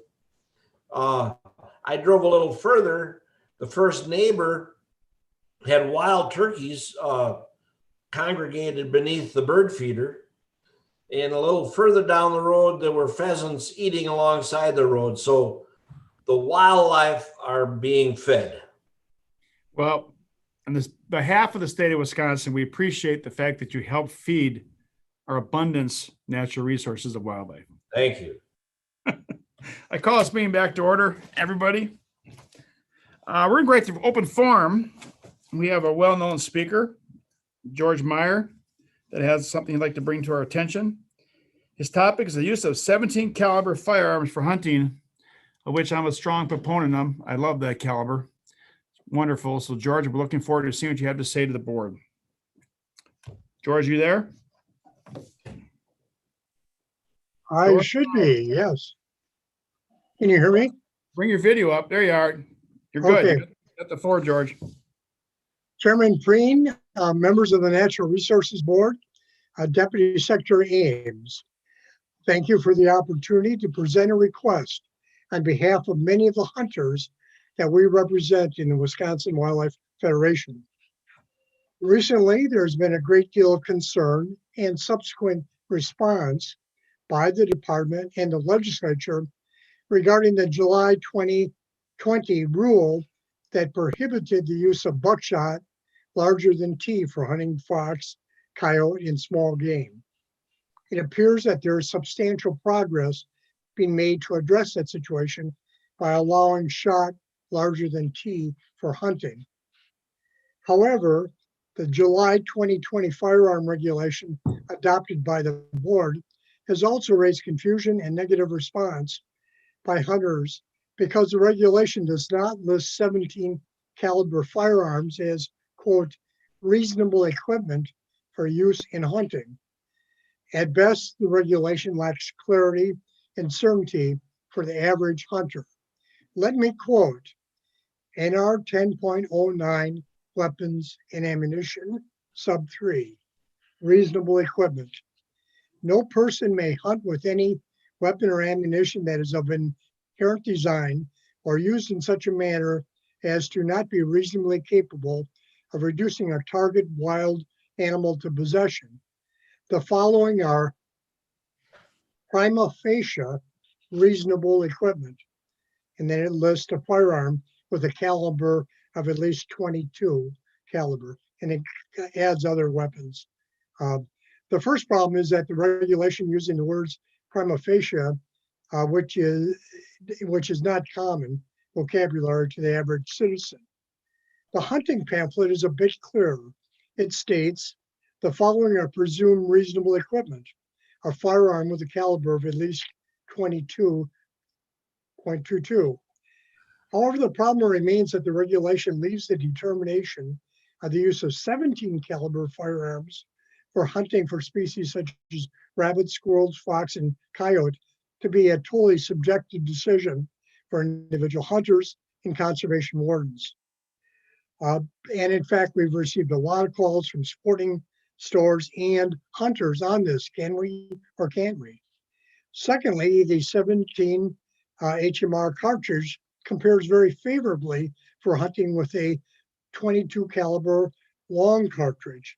A 17 caliber cartridge with 20 grains has an average exit velocity of 2,550 feet per second and the energy of 254 foot-pounds compared to a 22 caliber long rifle cartridge with 32 grains, which has an average exit velocity of 1,600 feet per second and energy of 191 pounds.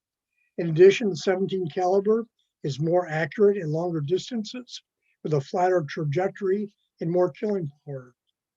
The Wisconsin Wildlife Federation requests that the Natural Resources Board and the department initiate rulemaking authority clarifying that 17 caliber firearms are, quote, reasonable equipment for hunting squirrels, rabbits, fox, and coyote. Secondly, that in the interim, the department provide guidance to conservation wardens and the public that 17 caliber firearms are presumed appropriate for hunting those species. And as I mentioned, publicizing this guidance to hunters and sports goods throughout the state. A formal written request for this rule change will be submitted by the Federation later this week. But thank you very much for this opportunity to raise this concern with the Natural Resources Board.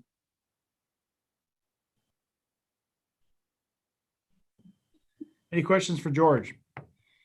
Todd, I believe last time we met, Kaz asked if there's going to be an official position on this oversight on buckshot and now 17H. Is there anything that's being brought forward so the public is clear of what the intent of what we're doing? Yes, Mr. Chair, thanks for asking. Yes, we are moving forward on dealing with the rule. As I noted at the last meeting, this was a inadvertent effect of prohibiting the use of buckshot by coyote and bobcat hunters.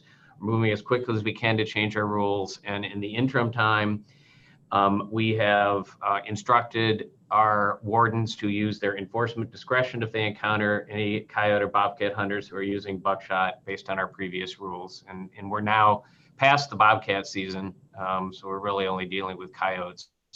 But yes, we've made that clear to our wardens, our enforcement staff, and we're moving forward as quickly as possible to get the rule changed and dealt with. You'll be able to incorporate the 17 caliber. Yes. Caliber into the same discussions. Yep. Okay. Thank you, George. Any questions, George? Good luck with your new protege. Yes, congratulations on your retirement, George. Yep. More time with our grandson. There you go. Nice. Enjoy. Thank you. Thank you. All right, we're going up to item C, which is request for adoption of Board Order WM0120, proposed rules affecting chapters NR 8 and 10 related to fur bearing registration and tagging simplification. Ron Rossler. Thank you, Chair. Good morning, Chair Preen, members of the board, and Deputy Secretary Ames. My name is Sean Rossler. I'm the fur bearer specialist for the Wisconsin DNR. Today, I'm here standing in for Scott Carroll, requesting adoption of Board Order WM0120 regarding fur bearer tagging and registration and simplification. Just a little bit of background for you. The harvest of certain fur bearer species has historically been closely monitored using a reporting and registration system. The proposed changes to that system presented today are based on recommendations developed by a team of DNR staff, as well as Wisconsin Conservation Congress representation. The team's recommendations were developed after a full review of all tagging registration requirements for bobcat, fisher, and river otter. And the goals of the project were to simplify our current requirements, as well as consolidate administrative code so that it was easier to interpret and read. Next slide, please.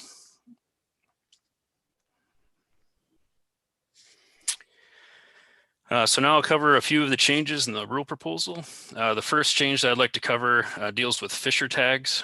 So similar to what occurred for river otter in the 2020 season, this proposal will eliminate the fisher pelt tag requirement for those folks that are successful in the annual fisher drawing. So that means there will no longer be a physical pelt tag mailed to those folks that are successful. The rule will also specify the bag limit for the fisher harvest authorization and administrative code. Next slide, please. With the proposal, there was also a couple of terminology changes. These changes were made to create consistency among other harvested species such as deer and turkey. The terms that were clarified in code were reporting, registration, and certification. So Currently, the harvest of a bobcat, fish, or river otter needs to be reported in Game Reg within 24 hours of harvest. And for fur bearers, this has been known as reporting. Moving forward under this proposal, the new term for harvest information entered within Game Reg will be referred to as registration, again, creating consistency among species.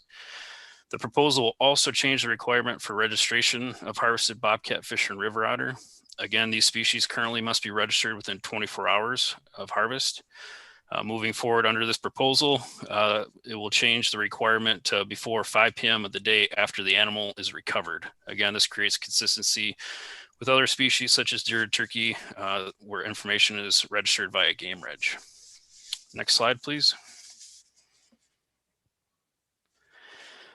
With regard to fisher and river otter and bobcat, these harvested species also need to be presented in person within 7 days after the month of harvest with warden or wildlife staff to have a CITES tag or a state metal tag affixed to the pelt.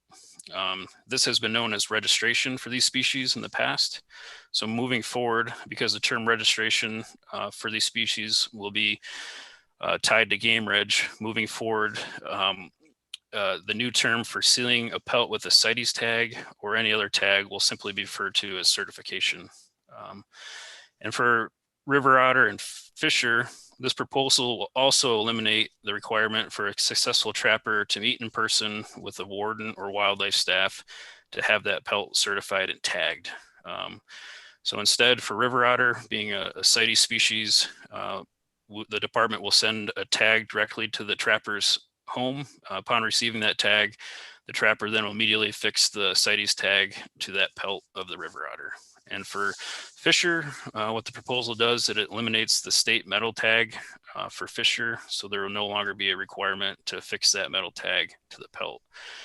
So what that means is that through these changes, we will eliminate the need for both the harvester and the department staff to meet in person to register and have the pelt of a fisher or river otter tagged.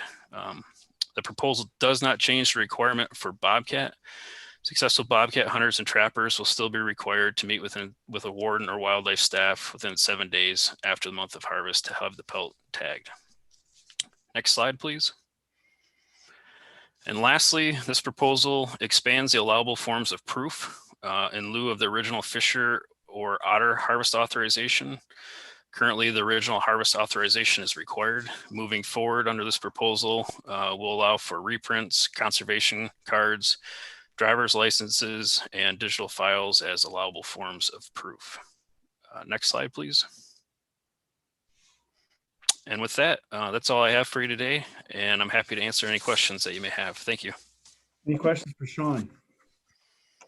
Kaz? So when we're establishing quotas on these critters, currently the board does not have a say in the establishing quotas on bobcats. Is that something that could be worked into this rule, that those quotas are brought before the board for approval? I'd have to check with Scott Carroll and my supervisors, but I guess I don't have a answer for you as far as whether it could be entered into the rule, but I think that's something that could be considered somehow if it's not within the rule. Guys are gonna have to probably get a legal interpretation whether that scope has a flexibility to allow that, and then tell the staff that that's something they'd like to the board would like to see in that rule. Well, I brought it up for several years and it seems to be going nowhere. So okay. I remember talking about it in 2017. Yeah. Let's bring Cheryl up real quick. Yes, Chairman Praying. Well, the question we have for you is, in that I love how we hit you with everything under the sun, but the question on this particular one is, the scope statement give flexibility for that desire from a board member to at least be discussed and possibly put in the draft coming to the board? Unfortunately, Chairman Praying, I don't have the scope statement in front of me. And so I can't, without that, make a recommendation with respect to whether it would be within the scope. It would need to be, as you noticed. within the scope for the board to do that at this meeting. The board can't amend scope statements, can they? You can at the time that the scope statement is presented to you, but not now. Now is, we've just got to look at what's in the rule. Okay. Can you get back to us on that, please? I can certainly try. Thank you. Hold on a second, Tony. Terry? Thank you. In your testimony, you mentioned that we are not including Bobcat as far as this having the elk or whatever brought in front of the wardens or whoever is going to be designated. Is there a specific reason why Bobcats are excluded from the process here? Yeah, the team that pulled together the recommendations viewed Fisher and river otter as a trapped species, only trapped. And then with bobcat, we allow hunting and trapping under the permit. And so with the law enforcement representation on our group having these discussions, viewed bobcat as more of a trophy species, and there was more concerns from law enforcement there.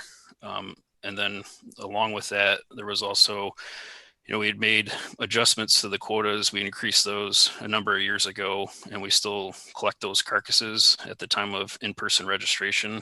And so those two items were the justification to leave bobcat as is and only make the changes for river otter and Fisher.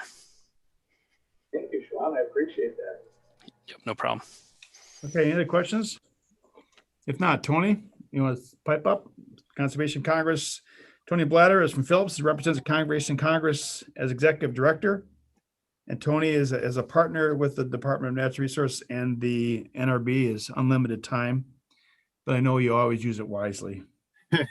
Thank you, Chair Prane, Assistant Secretary Ames, and members of the board.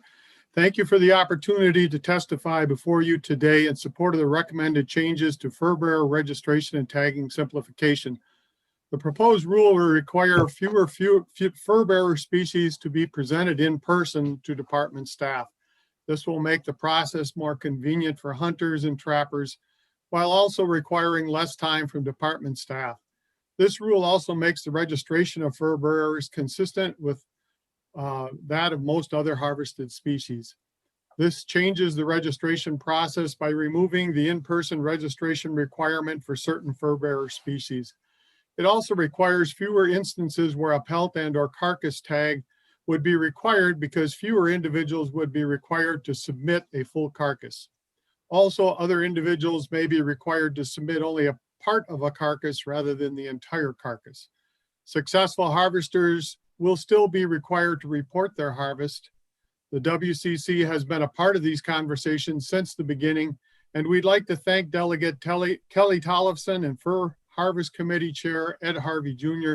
for participating in the process on behalf of the Congress. We appreciate the work of department staff and other stakeholders have done to pull together this simplifying rule, and we urge you to pass these changes. Okay, any questions for Tony? I have one quick question. Go ahead, Cass.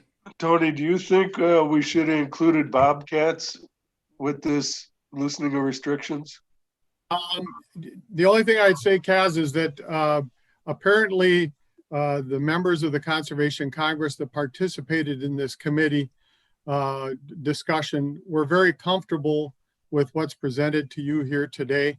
I don't have anything from those individuals that would single out bobcat as being an issue, so I couldn't really comment any further on that. Okay, thank you. Okay, is there a motion on the floor? We need a motion to accept the board order WM0120.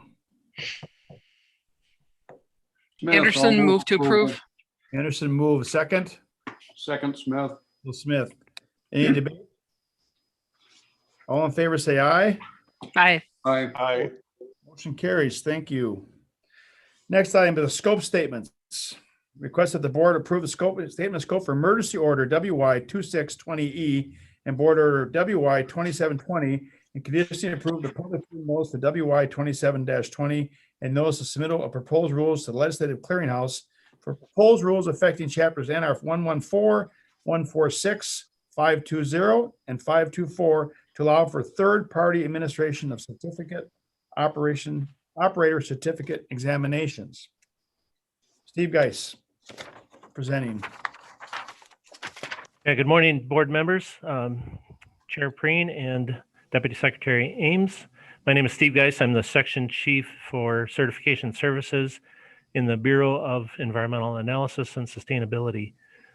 So we are asking for your approval today of our scope statement, which will allow us to tweak some of the codes that address. Just so you know, we don't have up anything in front of us. We have some Windows files in front of us. Is there supposed to be something we're looking at? Yeah, that's not mine. I don't know.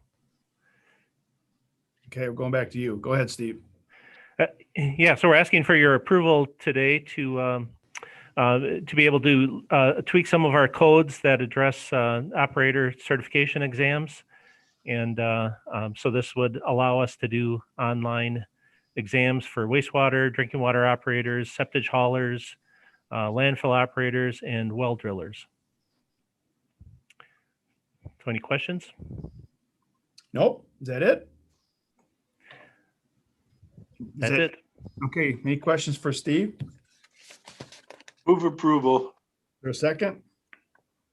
Second, West. Second, West. Any discussion? All in favor, say aye. Whoa. Hold on a second. Stop the vote.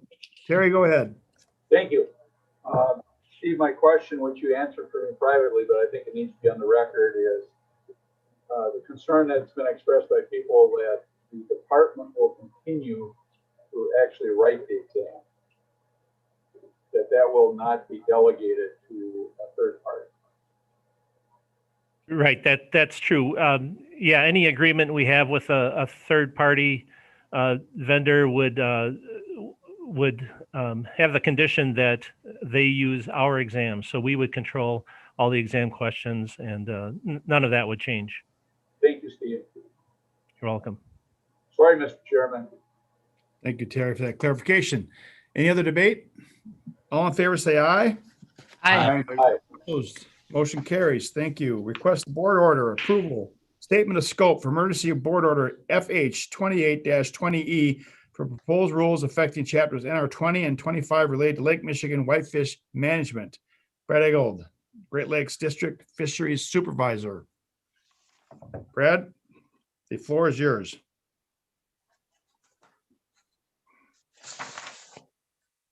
Brad, you on? Anybody? Thank you. Good morning, Chairman Preen, board members, and Deputy Secretary Ames. The Fisheries Management is asking for approval of scope statement FH 2820E relating to Lake Whitefish. Next slide, please. So we have an emergency scope statement, and in this scope statement, it outlines what rules could be developed, which could include whitefish quotas, all the way through determining how harvest reporting is required. And this scope statement, however, will focus on areas of Green Bay, typically called Zone 1. At this point, there is no rule in this emergency scope statement. That would be for the next phase if this board approves this scope statement. Next, please. So why do we need this emergency rule and the rules we're working on in general? It's pretty simple. The whitefish population numbers and dynamics have drastically changed over time. There are essentially more lake whitefish in Green Bay, and there are fewer lake whitefish in Lake Michigan, which means we have to adjust quotas and how we handle whitefish management moving forward. Next slide. Prior to maybe 10 or 15 years ago, we had two primary stocks of whitefish, the Big Bay Danac and North Moonlight Bay, that provided whitefish to both the sport and commercial anglers. What we're seeing now, though, is a resurgence of a stock in Green Bay, primarily from spawning in rivers of Green Bay, as well as offshore reefs in Green Bay. And this really can be traced back all the way probably back to 1972, the Clean Water Act, where thousands of people and different agencies have been working to improve the water quality in Green Bay, which is a tremendous success story and has allowed native fish like whitefish and walleye to thrive once again. And now it's time for us to look at management of these species in the bay. Next slide, please. In addition to the work that we've done, the information on whitefish has been supported and ongoing support by other studies, namely the TAG and acoustic study by independent researchers that have found and are continuing to find that fish primarily in the bay tend to stay in the bay, and Lake Michigan whitefish tend to stay in the lake. And we're starting to get that information rolled in as that studies are ongoing. Next slide, please. We've engaged the public, the commercial fishers, stakeholders, anglers through a series of 9 different meetings. We had some great discussions, collaboration. We've looked at DNR surveys. We've looked at information from the commercials, the sport, and researchers on lake whitefish. And we've all learned a lot of information about whitefish, and all this information is on our website. So if people can't make the meetings, they're able to review this information moving forward. Next slide. So what is likely to be in the emergency rule? Next slide, please. Would probably be 3 general ideas. Oh, back up one, please.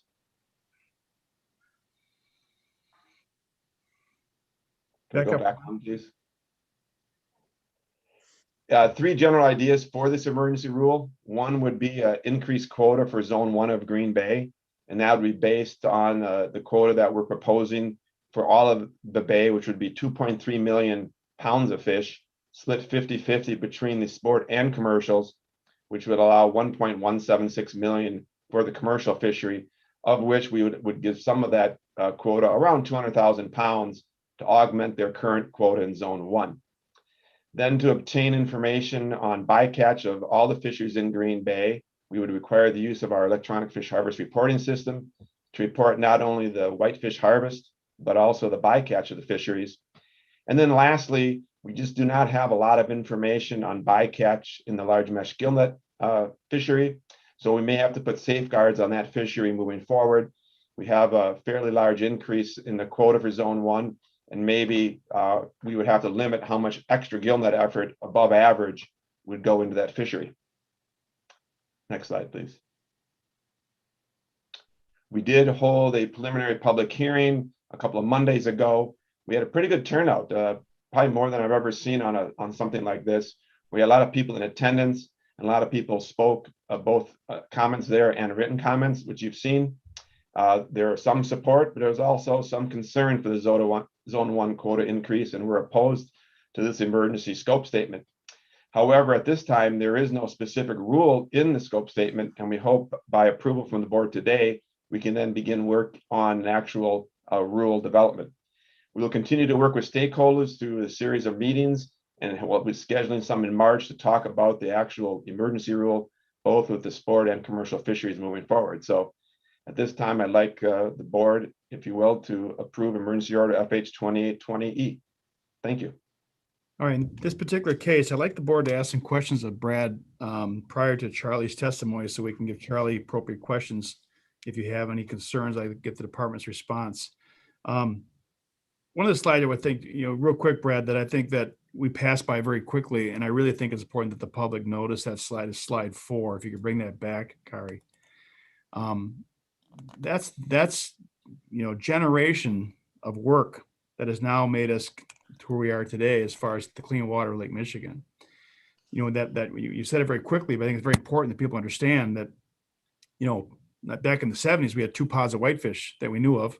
Mm-hmm. Now we've got whitefish going up and down the Green Bay all the way down to the end. And that's, like you say, it's related to habitat, which is the water. So when you have a situation, it can take 50 years to reverse it. But here we are today, putting reg in and increasing the harvest potential of some of the whitefish just because of that. Just a point I want to make, because you made it, but I want to make sure the public sees it, because that's the end of the line for what sometimes we do a generation ago, or at least towards the end of the line as far as increasing habitat. Okay, questions for Brad. Terry? Thank you. And by the way, I apologize. My technology guy was trying to adjust my microphone. That's why you saw that other stuff in front of you, Fred. Sorry about that. I have 2 questions for Brad. One is, what's in your background there, Brad? That's a manta ray from the Georgia Aquarium. Wow. Yeah. Beautiful. My question as it relates to this topic though is on your slide 7, safeguards on large mesh gill net effort in Green Bay due to large quota increase in the lack of bycatch data from this fishery. What do you plan on doing about that?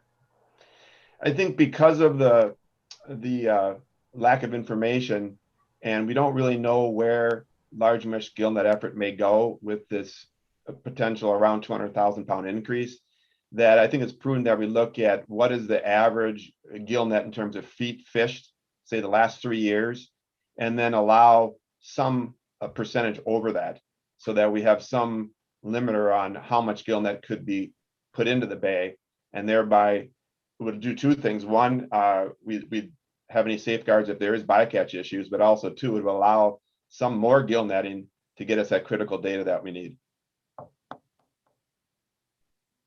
So that would be the plan with the rule itself.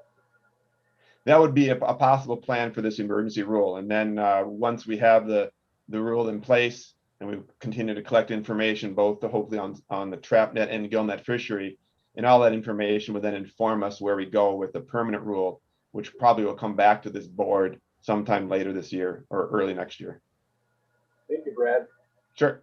Brad, I have a question then. So one of the reasons that we put the emergency rule out is to help, because we lack some data on whitefish in Lake Michigan. We're going to gain data. I believe Charlie's going to testify here in a second, but the grad students from Green Bay are on a lot of the boats in the bay, helping you collect as much data as possible when you come up with a permanent rule.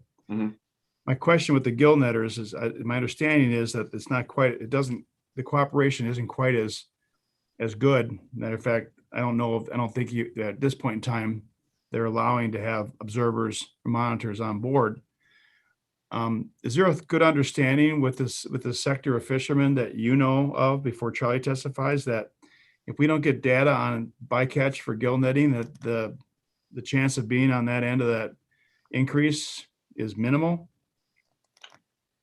Well, we've tried to make that point through several methods, and that we know that persons like yourself, the Natural Resources Board, as well as other stakeholders are concerned about bycatch in both the trap net and gill net fishery, and that we just haven't been able to get a lot of gill net rides in. We did get some last summer through the help of our UWGB grad student on one of the boats, but we certainly need a lot more, particularly in the springtime, April, May, and half of June, when we think it could be a higher bycatch of fish compared to the rest of the year. So this increased quota could provide that. A lot of the gill netters right now will transfer their quota to other people and not really fish it as a gill netter.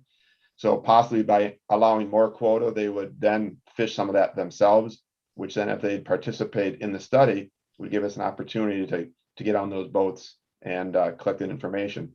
In addition to having them report electronically, then when they are out there by themselves, they'd self-report any bycatch that they're seeing, which they aren't doing now. Okay. Any other questions for Brad? We'll come back to Brad. Okay. Well, let's keep going with Brad. Marcy?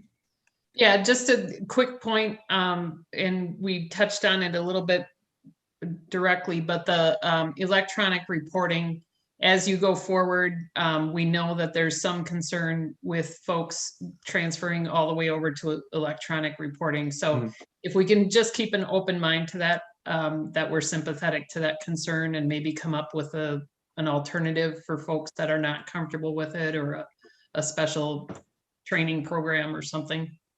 Yeah, absolutely. And we do that now when new people sign up. Our Great Lakes commercial specialist, Al Blizzo, will spend the time, as much time as needed, for training, whether it's, before it was in Zoom, in person, now in Zoom. If people need the training, walk through it, show them how to use the system. It's fairly simplistic. And I'm hearing we had good testimony from Charlie Henriksen and a couple other fishers that are using it on one of our meetings, that said it's working great. There's very few problems with it, and they're very happy with how that has progressed. But I understand what you're saying. Bill Bruins, and then we'll go to Charlie for testimony. We'll come back to Brad. Bill? Just for clarification, under this emergency rule, if we pass it, will the rules change for the gill net fishermen during the course of the emergency rule, or will the changes be implemented once we deal with a permanent rule? Yeah, the designation of this additional quota would get distributed like other quotas have been distributed, both the trap net and gill netters. So they'd have the same percent increase of their quota like trap netters would have. The only thing that might impact the people that want a gill net is if we put any kind of limit on how much effort we would allow in the bay during this emergency time period. So was that a yes or a no? Well, it depends on what goes in the rule, Bill. That's the formation of the emergency rule and formation of the permanent rule. Yeah. Okay, let's bring Charlie up. Charlie, turn your computer down a little bit, unmute yourself. And I know you've been waiting with bated breath over there to address us. You were representing the commercial fishermen of Lake Michigan as the head of the board, but you also say as yourself. So when you do two of those at one time, we're going to limit you to 3 minutes. Just kidding. Charlie, go. Well, as you know, I always try to only speak for 3 minutes. Right, but This has turned into a slightly bigger issue, and I'm not sure that I won't run over just a couple. But as it's fresh in our mind, I want to respond to a couple things that you guys questioned Brad about. And Marcy's question about electronic reporting was spot on. I mean, I'm an old guy. There aren't many of you that are older than me, but I've managed to do it. I also have a partner who's 29 years old who I hand the phone to when we're together on the boat. So there is some issue, and that one group of public comments from Benson's and Menominee, I followed up with them, and they said that was their concern, as you asked about. We have been working on electronic reporting for over 20 years. We implemented it with statute changes and rule changes a few years ago. When that ended, I obviously hadn't paid enough attention, but I thought we had a year phase in and then it was going to be mandatory, but we didn't do that. So now to try in this 6-week period from now till your next meeting to make it mandatory only seems to gum up the process to me. All this stuff that's outside of the quota change to enhance the study is all being dealt with in the permanent rule process. And I would suggest that over the next 6 weeks, rather than quibble about some unknown gillnet change and a emergency rule about reporting, we focus on the permanent rule and the time that the staff is going to spend and the fishing board is going to spend, and we work on that so we can get back to you yet this year with those changes. The scope statement process has gummed this up also. Usually an emergency rule would have a rule in it. Deputy Secretary Ames explained to me that the legal staff tells them that they should make the scope statement very broad for obscure reasons, and maybe he can comment on that if you need clarification. But the only thing the fishing board has recommended is a 200,000 pound increase. And we're suggesting that increase will give you real-time data about all these things we're talking about: user conflict, gill netting. We're going to see some of that's been a thorny issue. Last year in the spring, because of COVID, there was no market for fish. 2018, 2019, we had no monitors. Sea Grant and the department failed to find us a monitor. We went off on our own and engaged with UWGB and have established a very good working relationship with them. And they're committed to doing even more research. They had done a little bit before, some of the stuff on spawning areas in the bay that had grad students look at, but we're working very carefully with them. You talk about lack of science or lack of data. Here, see this stack.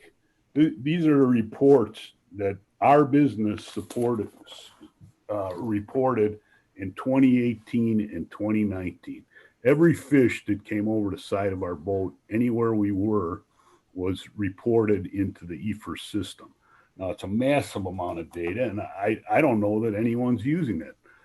I've asked the grad student to, during the course of this year, to go back and compare it with her observations from last year and compare the self-reporting we did last year with her observations, and we're producing massive amounts of science. Your FERLA tagging study, we bought $6,000 worth of tags, the commercial fishery did, for 2 years in a row. We fished in November when we're all anxious to get a little time off, and worked with the department to tag. Those tags have been returned through UW Stevens Point. The telemetry studies that they're using for both whitefish and walleye, we've been doing with them.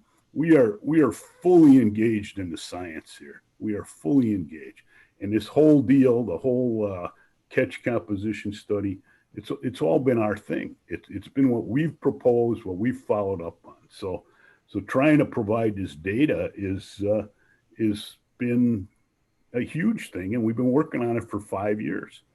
Now, I think if we could just move forward, come back to you with an emergency rule that's only in effect for this coming season, and increase the quota, all the rest of this stuff will get debated and answered in the permanent rule. And we've had a lot of discussions about this stuff in the permanent rule. So that's really where we're going. We're just trying to augment what's already being done here.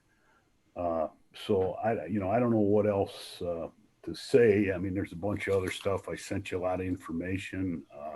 There's no concern about the fish stocks. I mean, they're robust, they're healthy. The sport fisheries catching fish way in the southern part of the bay in 5 and 10 feet of water. They're catching them in 90 feet out on the mud flats. They're catching them up off of Egg Harbor. The whole lower bay is full of fish. The sport fishery is thriving, and we're doing good. The one other thing is some of this talks about commercial fishermen, like we're using a resource that isn't ours. We provide everyone in Wisconsin access to that resource. If you don't buy a fishing license, you can still eat a fish. You can go to a restaurant here in Dork County. You can go to a fish market in Green Bay and you can buy a fish. And that's what it's all about. We're food producers. We're not somebody out there just using the resource for some sort of weird personal issue. We're food producers, and we supply everyone with access to that resource. Anything else if you have questions? Otherwise, I won't take up any more of your time. Okay, Charlie, thank you. And I applaud you in the commercial fishermen for the amount of science that you have provided the department, and make that clear. You guys have been stellar in helping us in many areas of commercial fishing. However, one of the concerns this board has had, as does the department, as does the sports fishermen, is the effect that gill netting has on a resource. We tried to get studies done before. I don't know, we just seem to can't break that barrier of getting monitoring done to get honest to God hard data on gill netting, gill mesh netting. And that is when the calls I'm receiving is that, not the trawlers, it's that. And so I just want to make it clear, speaking personally now, that if we don't get good data from the gill netters, I can't see them benefiting in a permanent rule that increases the harvest. The board makes that decision. The department will recommend what they recommend. But I just cannot understand why we cannot get good scientific data from the gill netters. So I want to make it clear as chairman that you pass on to the fishermen. That's required. That's kind of a non-starter as far as I'm concerned. We need data. And we've been looking for data from this for a long time. So I will take that very seriously, and I would ask you to instruct your technical people who are recording this to provide me with a recording of what you just said, and we can use that Well, I'm calling, Next talked fishing board. to the secretary about this issue, and we both agree that we believe a meeting is in order with the biologists, the commercial fishermen, and the NRB and the department to discuss this very issue. Is that important to us? And we just want to make it crystal clear that you play ball or you're left out of the game when it comes to that. Okay. Any other questions for Charlie? Kaz?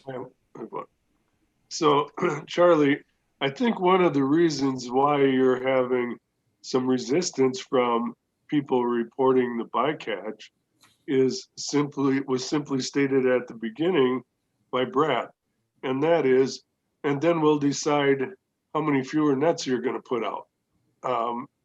So, to me, I brought this up probably half a dozen years ago. We need to look at a way to utilize that bycatch. And right, that bycatch may penalize your quota, but at least it's utilized and it's not going to waste.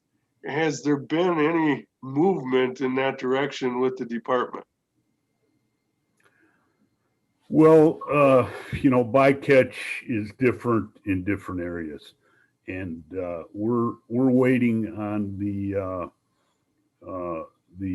federal authorities and to report their final report on the consent decree on lake trout in Lake Michigan with their tribal counterparts, from the tribes in Lake Michigan. But that's all about lake trout. The sacred cow in the bay is the walleyes. And there's a lot of walleyes. There are a lot of walleyes. And we see more walleyes in our trap nets than we did just a year or two ago. Now, whether that was a one-year thing or how it's going to go this next year, I can't tell you. But I don't believe that any discussion about an incidental take for us of walleyes is going to be met with a lot of support. What happens now, Charlie, to the walleye when you in your trap nest? You have to we just release the walleye. What happens now? We release them. We release a lot of fish. I mean, when we were fishing in the lake yesterday, or I guess it was the day before, we caught 800 pounds of whitefish, and we threw 9 lake trout over, and they swam away. Walleye's a little different animal, and when you get into all the data, you'll see that they get that barotrauma, and we probably get 10% of walleye that do not swim away, even in the trap net. So there is some cost of business, but we might have had 200 or 300 walleye that did not swim from our nets last year in the lower bay. But that was in the process of producing over 100,000 pounds of whitefish, which is a third of the quota. So the overall effect of commercial fishing on the walleye population is pretty minimal. The problem is that gill nets sometimes will get into them worse than that. But in general, our fishers have gotten really good. They're fishing shorter nets. They're doing day sets. They're doing everything they can to avoid bycatch. And last year, there was no gill netting, again, because in the spring, when the primary in the lower bay gill netting occurs, there was no market for the fish. We didn't fish much even last spring. Right. Any other questions for Charlie? Mr. Chairman. Bill Smith. No. My question's really for Charlie, but also for Brad. In looking at the timing of this, we've got this emergency rule scope before us, and it'll return soon for a decision on the emergency rule. And Brad has said, and Charlie has said, there's an expectation there's going to be at least a modest increase in quota on the bay as part of that emergency rule. In earlier discussions and kind of less formal discussions on this, it has been partially supported as, I would characterize it as a try one, to enable this emergency rule to go forward, so we would have a season to evaluate with a slightly higher commercial fishing effort in the bay prior to a permanent rule coming to the board that Brad has said maybe later this year. I think it's really important for the board decision to be well informed when that permanent rule comes in.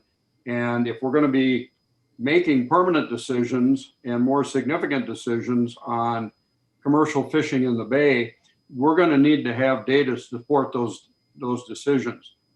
I had the opportunity to sit in on the pre-scope hearing and listen in, and there was a significant turnout from sport fishing interests, and they had a number of concerns and a number of questions that they asked as part of the hearing. And those concerns were certainly the bycatch from gill nets, but also concerns about location, about the interaction between increased commercial fishing and sport fishing. I think all of those things we're going to need information on from staff to be well informed when that permanent rule comes in. And this is our one opportunity to get that over the next several months of fishing under this emergency rule.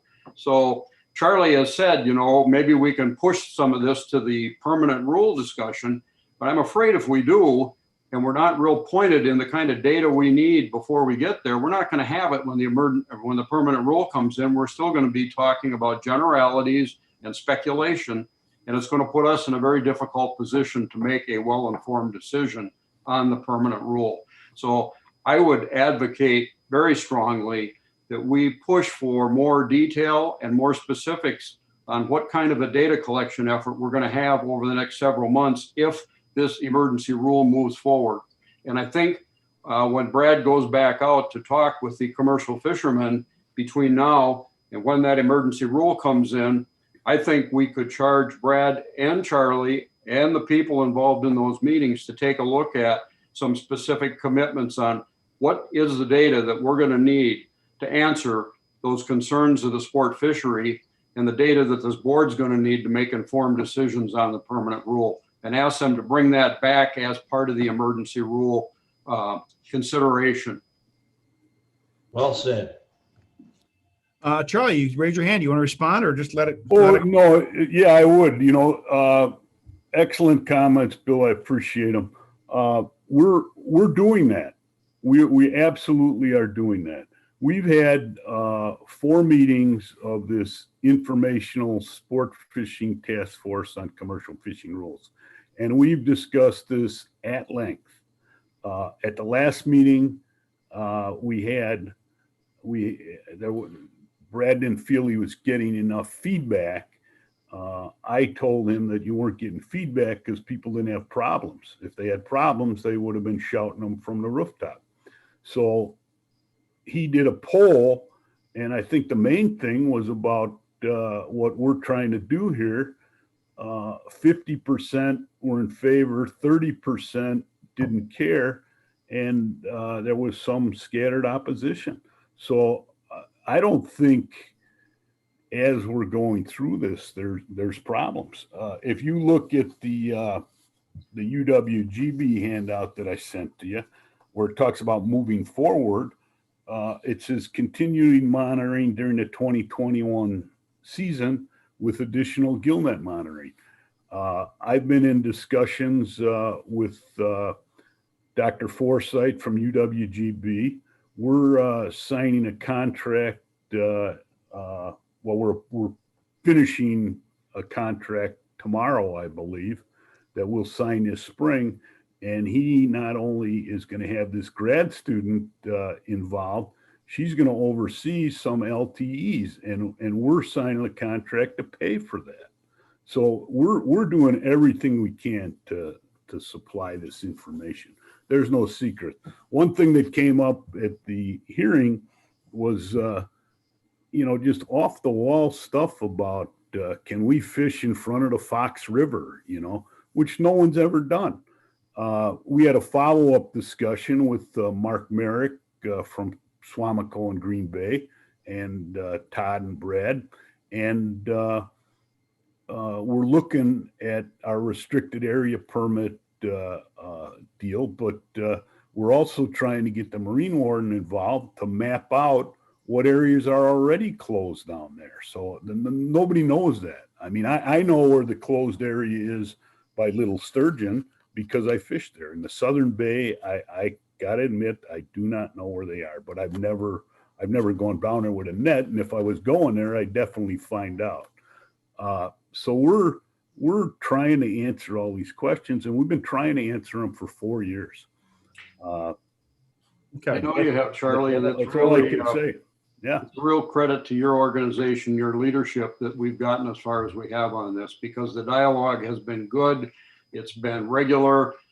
You've submitted a lot of information. I looked at the information you sent. Catch composition stuff is good.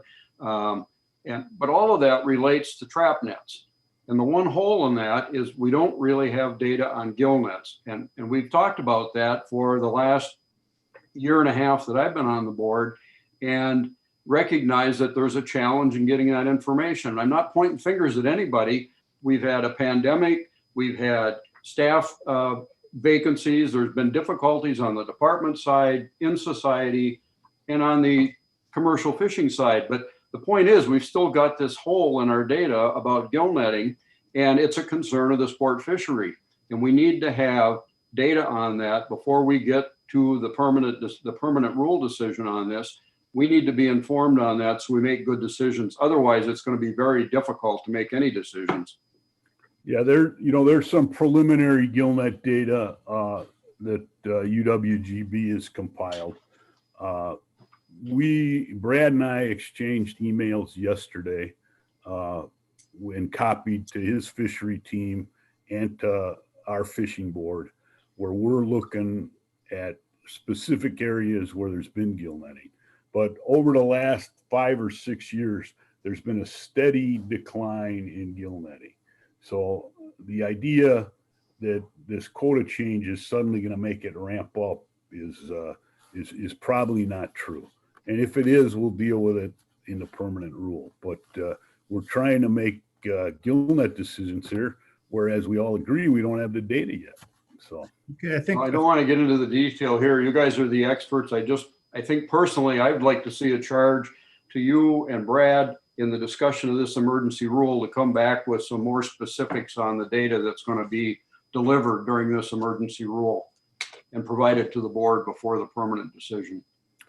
I would suggest we do an addendum to the permanent rule and not try and codify a lot of that, but we could have some memorandum of agreement on what we're looking at, if that's would be satisfactory. I'd rather have it in the permanent rule personally, but I think we made ourselves pretty clear, Charlie. You got a lot to Well, pass. it will be in the permanent rule, but if Bill wants something to accompany the your approval of the emergency rule, we'd be happy to do that. All right, let's get a motion on the floor. Is there a motion to accept the board approve the statement of scope for board order FH 20-20E? Is there a motion? Move to approve. Move to approve. Is there a second? Second. Second. Any more debate? I think we made it pretty clear, Charlie, our feelings. All in favor, say aye. Aye. Aye. Opposed? Motion carries. Thank you, Charlie. Thank you Matters. very much. I appreciate your time and your interest. Thanks, Charlie. Congress Matters. Wisconsin Conservation Congress, WCC, Spring Hearing Advisory Questions. Tony Blatter. Chairman Praying, Deputy Secretary Ames, and members of the board. Thank you for the opportunity to speak to you today on behalf of the Wisconsin Conservation Congress. It has been for everyone this past year an incredibly challenging year for the Conservation Congress. But as they do, our delegates rose to the challenge. In a typical year, the WCC starts by disseminating resolutions in May to our advisory committees for their review. This last year, due to COVID-19 restrictions, and while learning to meet virtually, we did not start until later, and then had to compress the work into a very tight time frame. But we got things done. The WCC leadership and staff were terribly busy in October and November. New tools and language like Zoom meetings ruled the day. The Conservation Congress District Leadership Council met virtually in early December, again in mid-January, and a third time in early February to wrap things up. What we are sharing with you today is the result of all that hard work. We are presenting 27 questions for statewide citizen review and input. included are topics like harvesting of white deer, challenges to dog training and trialing, rules and studies, allowing conservation wardens to investigate trespassing, and expanding the use of cable restraints by landowners. While the spring hearings will be held virtually once again this year, we are looking forward to providing an opportunity for the public of the state of Wisconsin to share their input on all of our advisory questions and the DNR's proposed rule changes. WCC leadership would like to thank all members of the Wisconsin Conservation Congress for their hard work. It has been a tough and challenging year. Without our dedicated WCC members and DNR support staff, we could not serve the citizens of this state. Any questions or comments for the WCC questions? We got them in our box. We saw all 19 pages of them. Does anybody have any concerns? Terry? Thank you, Mr. Chairman. I want to thank Tony and the Congress for their work on the committees and their members. However, I'm disappointed that the Congress has decided to deviate from their core mission of advising the NRB on hunting, fishing, and trapping issues in Wisconsin, and have decided to participate in world issues and energy independence of our country. This is a very dangerous move, in my opinion, and potentially negatively impacts the voice, influence, and the impact that the Congress has. Our board needs your focus on your core mission. And I would challenge the Congress to stay at their knitting. Thank you. Tony, do you understand Terry's comments? It was a little broken, but I think I understand what he's saying. We struggle with this on a consistent, constant basis. Citizens that attend our spring hearing present all manners of resolutions. And the one thing that we've always tried to be is inclusive. If someone, I'll be honest with you, there are times when we don't feel it's something that the Congress should be dealing with. But if a citizen comes to us, we don't want to deny them an opportunity to be heard. We send them to study committees to evaluate and look at what they're asking. And I understand your concerns, Mr. Hilgenberg. The Environmental Committee certainly came back with some issues that were very broad scope and don't necessarily deal directly with hunting, fishing, trapping, that sort of thing. But we respected the idea that the citizens had a chance to be heard through our process. And that's why I believe that the Environmental Committee for the Congress came back with these questions. What is the mission statement of the WCC, Tony? Can you summarize it for us?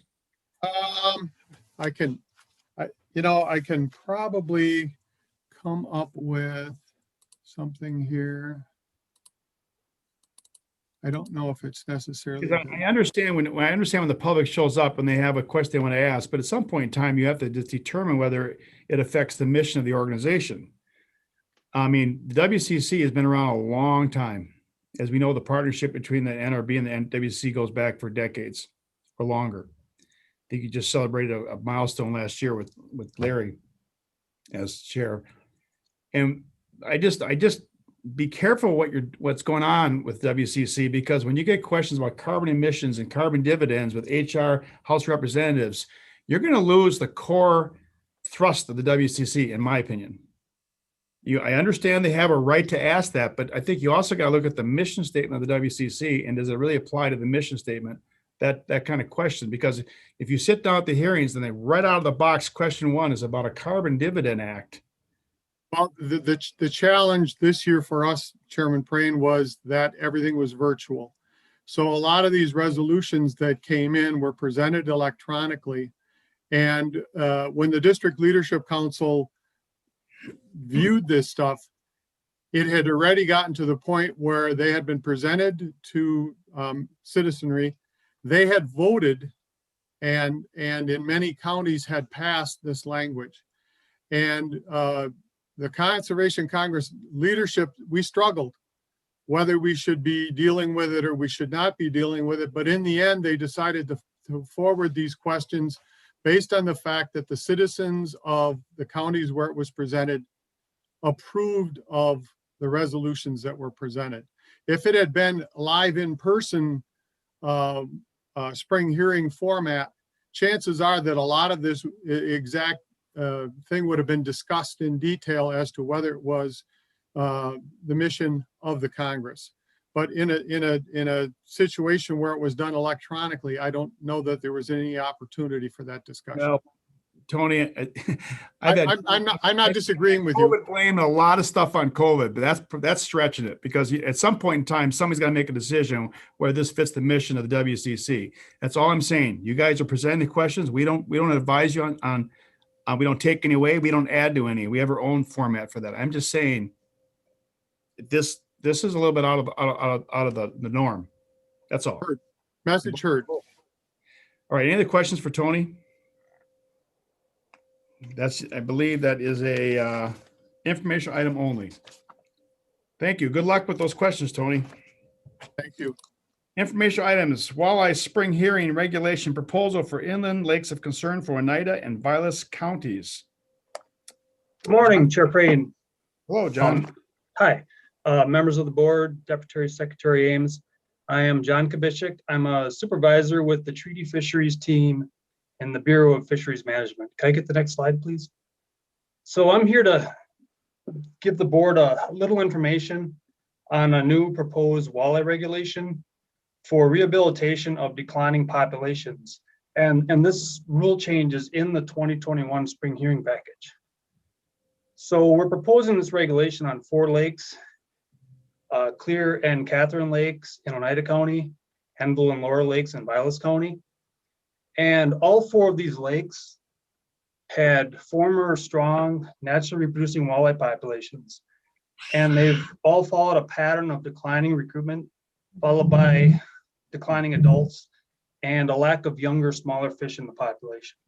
So this lag between the adult decline and the recruitment decline, it suggests that the initial problem is not due to adult numbers, but it's due to some other factor. But then obviously at some point, when you don't have any adults coming in, those adult numbers become an issue. Next slide, please. So since 2018, we've been meeting with Lac du Flambeau Tribe, Great Lakes Indian Fish and Wildlife Commission, and DNR staff to discuss fisheries issues in Lac du Flambeau area, lakes of concern, including these 4 lakes. And we've started drafting a cooperative plan to address this walleye decline on these lakes over this last year. And the goals of our plan are to restore walleye natural reproduction, and also at the same time to maintain some level of fishing opportunity on these lakes. Next slide, please. So I'm going to show some graphs of Clear Lake. The other lakes follow similar patterns, so I'm just using Clear as my example. So this graph shows recruitment, the number of young fish coming into the population over time. And each dot is an electrofishing survey in the fall looking at recruitment. And the height of the dot is the number of young of year walleye per mile of shoreline. So young of year are fish that respond in May, made it through 1 summer of growth, and have made it to fall. And it's a pretty good indication of how good of a year class we'll see down the road. And you can see a couple things about this graph. First off, walleye recruitment is typically very, very highly variable. So you have some very high years followed by some low years. And that's normal, right? But then starting in about 2013, I have an arrow on the x-axis, and we started seeing low level recruitment. There was still fish coming in, but much lower than we'd seen historically.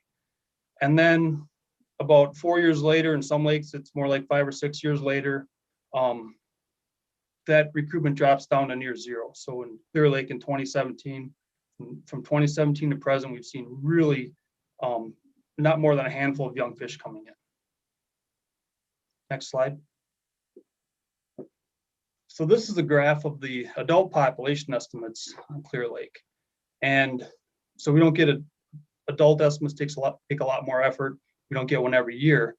But you can see that Clear Lake historically had, somewhere between about 2 and 4 adults per acre. And in 2012, we did a population estimate. The adult numbers were still fairly strong, but recruitment started to decline shortly after that. By the time we did our 2017 estimate, that adult population had declined to about half. So again, there's a lag in the adults declining as in response to the recoupment decline of the young fish. Next slide. This shows our current toolbox for walleye regulations. And as you probably know, we're going through a revision of our walleye management plan. And so this toolbox is part of one thing that the walleye team will be addressing with the walleye management plan. So in the toolbox, there's not really a specific regulation that addresses rehabilitation. The 18-inch minimum is the closest fit. And a common theme we're hearing from anglers as we go through this plan revision is that we'd like to see a more restrictive option for walleye, especially in lakes where they need to recover, where we have these issues. So the regulation we're proposing to test out on these 4 lakes potentially could end up in the toolbox as well. And the regulation that we're proposing is an 18-inch minimum, but then fish from 22 to 28 inches are protected, and it goes with a 1 fish bag limit. So it offers a little additional protection to larger fish, larger females. And I think that 1 bag sends a clearer message to anglers that these lakes have serious issues and we need to be restrictive in our harvest. Next slide, please. This is a graph of adult walleye in Clear Lake in 2017, our last population estimate.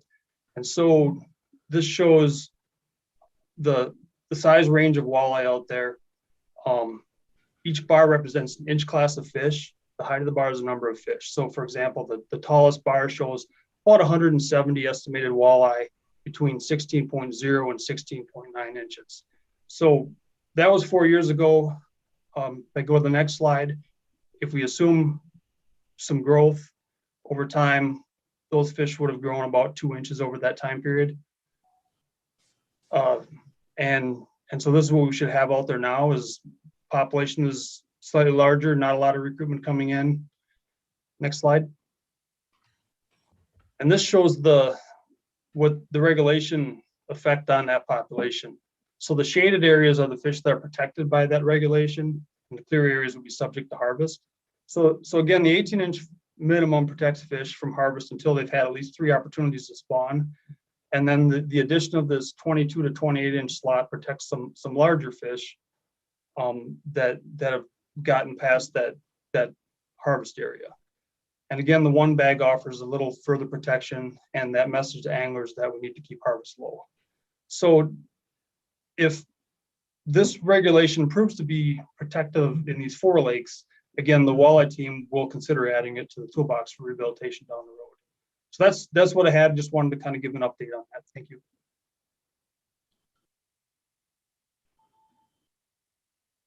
Okay. Questions for John. I was reading your green sheet here, John. Does the is a reduction in harvest? This is going to limit the amount of fish that we take out of that lake over 18 in a trophy, if it could be a trophy, to over 28. What does the tribes agree to do as far as total allowable catch is going to be reduced, obviously, because it's pretty low anyway. But what does the tribes agree to do with their harvest in the springtime with spearing? Yeah, the Lac du Flambeau is committed to also reduce their harvest. So I don't have a specific number to give you, but they're certainly aware that they're part of the harvest out there. Anglers are part of the harvest, and they're have agreed to reduce, to basically harvest fewer fish than they would be allowed to under the management system. Well, the total allowable catch that you put out, has that been reduced drastically in these lakes? So the harvest that's allowed by the tribes is set by the history of the lake, how many fish is historically produced in these population estimates, and also the the type of recruitment it has. So as these lakes move into a stocked recruitment model, the harvest is further restricted. But we can't say, well, we know this lake, we think we have issues, we need to reduce that. We don't have a lever to make that direct change. It's all data driven. So don't you set harvest on northern lakes and Sea of Territory based on total allowable catch? And then they will claim a portion of that for their spearing rights? I mean, explain that to me a little bit. So we generate a total allowable catch, or call it a safe harvest number for each lake. And then the tribes can declare their intent to harvest some portion of that.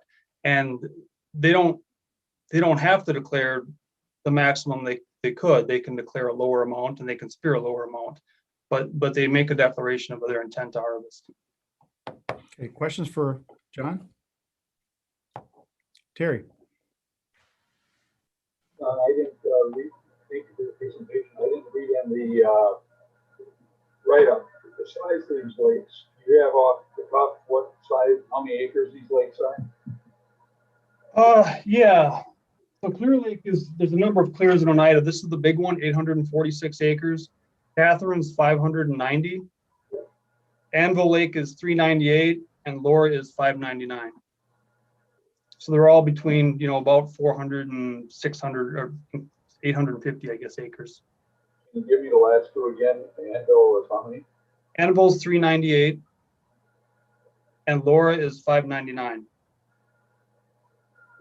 And we'll follow up with Doc's question, because I got this question from a couple of our constituents, some northern representative, is the concern on the spearing.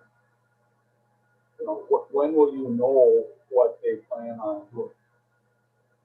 And does that then require us to, if the tribes decide to take more than what is healthy from DNR's perspective, and you cut back further on the quota for non-tribal? I mean, we don't have a quick way to change what anglers harvest. We have a rule change process. It takes some time. And this rule, if passed, will go into effect in 2022. As far as tribal members, they make their declarations in March every year. So you've generated a safe harvest number, and they'll come back with declaration numbers in the coming month here. And I can't remember the exact date, but there's a deadline which they exchange those numbers with us. So if there are some significant issues there, you can come to us in April and say, we got to make some other changes. John, you're going out for if this is informational, you're not asking for a proposed rule or scope statement. You're going out for hearings regarding this concern that you have. Is that correct? Correct. Okay. Yeah, and we're planning to have a public meeting on this too. We haven't set a date yet, but probably about the third week in March, just informational. But there will be an opportunity at the annual April spring hearings for the public to vote on this rule. Okay, good. Thank you. Bill Bruins? I'd just like to make a comment. Unless if we identify the reasons for the decline in the population, it's pretty hard to address how to bring that population back. Yeah, I mean, that's a great point, Bill. As I pointed out, it doesn't seem to be that we've somehow got too few fish to produce enough eggs to produce population. There's some other thing going on out there, and we've got ideas, we've got studies that are going on to look at it, but we haven't nailed down exactly what the issue is. But at the same time, if we don't have young fish coming into the population, but we keep harvesting at a higher level, these populations they need some protection to keep what adults are out there in place, while stocking helps maintain what's out there until we can figure out or address what's going on in the lake. Now, Catherine dumps into Minocqua chain, as you know, there's a cofferdam there. It's not directly connected, but I don't know if there's any correlation, the same water getting dumped into Lake Tomahawk. So I wonder if there's something going on between the two bodies of water. Yeah, there's not a lot of water going into Minocqua chain from Catherine, but there's a constructed canal there. But as that points out that this is not isolated to these 4 lakes or Minocqua chain. We've got issues going on with walleye recruitment that have taken off over the last decade or so. And so we're trying to come up with a way forward on how we deal with this from the regulatory standpoint and also from the management standpoint. Okay. All right. Comment. Bill Smith? I'd just like to mention briefly that these 4 lakes seem to be on a trajectory that's similar to what we just dealt with on Lake Minocqua. And I think that's an example of excellent communication and cooperation from all users within the community, local government, tribes, and the department working very closely together. And I know that doesn't set necessarily a rigid precedent for what might happen on these 4 lakes, but it looks to me like John's trying to get involved here a little earlier in the process, have a positive effect on walleyes in those lakes. And I'm really encouraged by the early communication and close communication with the tribal representatives. I'm optimistic that something very good is going to come out of this, similar fashion to what the cooperation resulted over Lake Minocqua. So, John, I think it's a real credit to you. I'm really appreciate you coming before the board and giving us some early information on this this whole project, and wish you well. Thanks, Bill. Okay, thank you, John. Very informative, proactive and informative. Next item is information only. Request that the board authorize public hearings for board order FH 0920, proposed rules affecting NR 20 related to fishing regulations on inland, outline, and boundary waters, in the 2021 Fish Management Spring Hearing Rule. Meredith. Good morning, Chair Prane and members of the board and Deputy Secretary Ames. My name is Meredith Penthorne and I'm the Policy Specialist for the Bureau of Fisheries Management. So today we're asking for approval of our list of spring hearings questions and also hearing authorization for these questions during the virtual 2021 spring hearings. Next slide, please. So first, I'd like to address the amendment that you received in your handout. We'd like to add a question to our Fisheries Management Spring Hearings questionnaire. If you agree, you do not need to take any action. It would just be adopted by your action on the whole agenda item. So this question pertains to incidental carp harvest during the sturgeon spearing season on the Winnebago system. It originated as a Conservation Congress question and would allow the incidental take of carp by people legally engaged in sturgeon spearing. However, the carp season would remain closed. We did not initially add this question, basically just due to concerns about the differing regulations between the carp and sturgeon spearing seasons, but we would like to put it forward for your consideration at this time. So I can pause here if there are any questions on the amendment, or I can keep going. Nope. Any questions? Keep going, Meredith. Okay.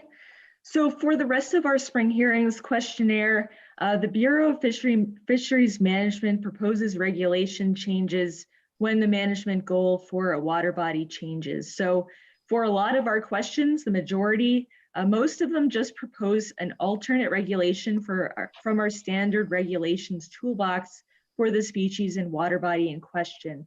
And in addition, some of these questions have come to us from anglers as citizen resolutions and then subsequently as Conservation Congress advisory questions.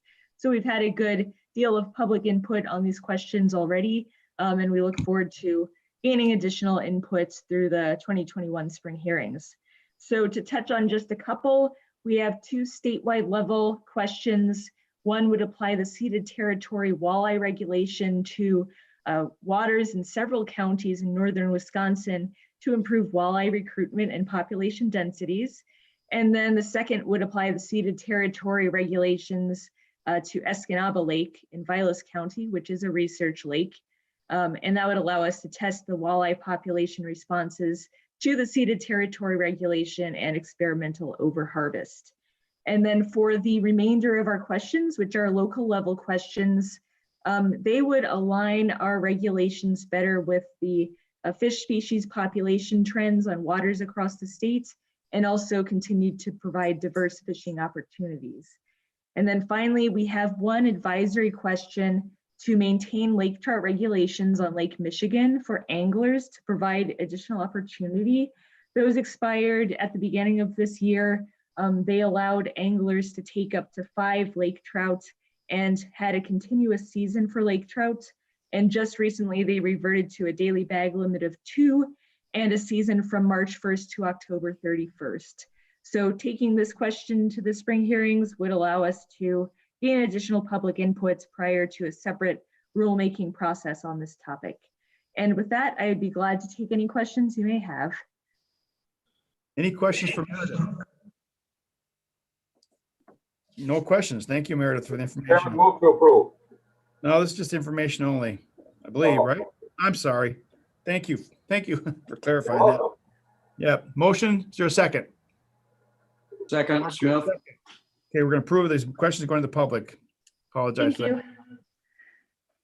All in favor, say aye. Aye. Aye. Opposed. Motion carries. I need a question from the board members. It is 11:45, approximately 10 to 12. Do we want to continue on with the agenda and finish it before we go to break for closed session? Or do you want to take a break for lunch and do closed session and then come back and finish the agenda? What is the previous board? Keep going. Going. Okay, that's what we'll do. Anybody else agree with that? Well, isn't it posted that we would go to closed session after this next item? It's posted that we go to closed session. The timing is whenever we decide to do it. But anyway, we'll continue on. Request approval of Wildlife Management 2020 Spring Meeting Agenda Items. Scott Lumens, Move to approve. there's a second. Second.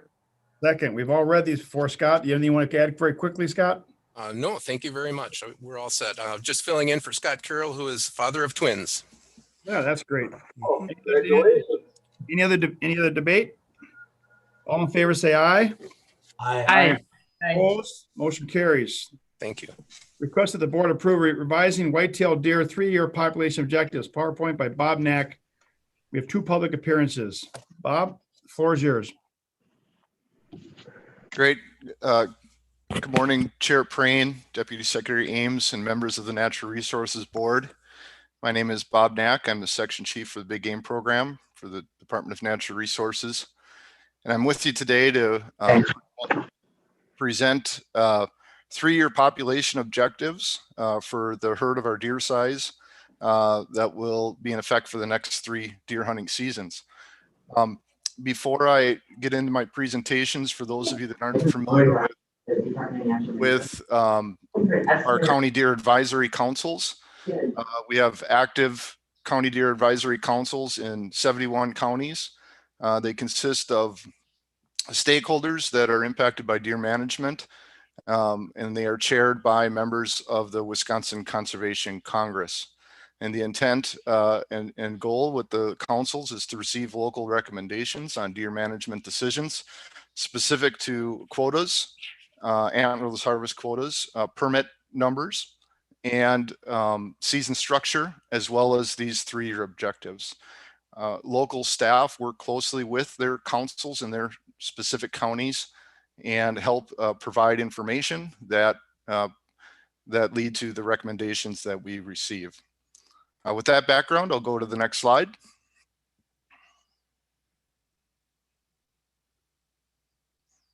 Thought I would just highlight the process that we use to bring these to you today. In early December, the councils in each county met virtually to develop their preliminary recommendations. Those recommendations went out for public comment in early January.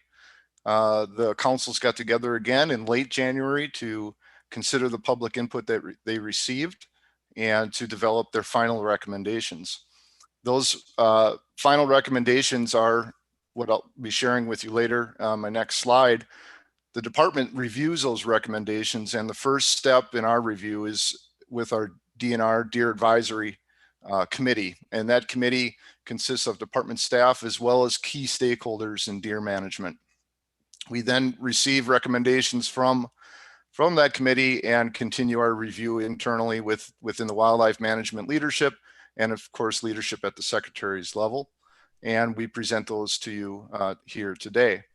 I just wanted to pause for a quick second here and recognize the tremendous amount of work and support that we received through this process. We held 71 Zoom meetings in December and repeated it again in January across the state, and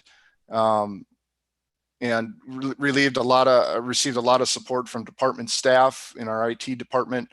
And I'd specifically like to mention the work of Matt Gross and Wes Ellerson, who are assistants in our big game program, that really carried a lot of the detail work that went into this, and they did a tremendous job with that. Next slide.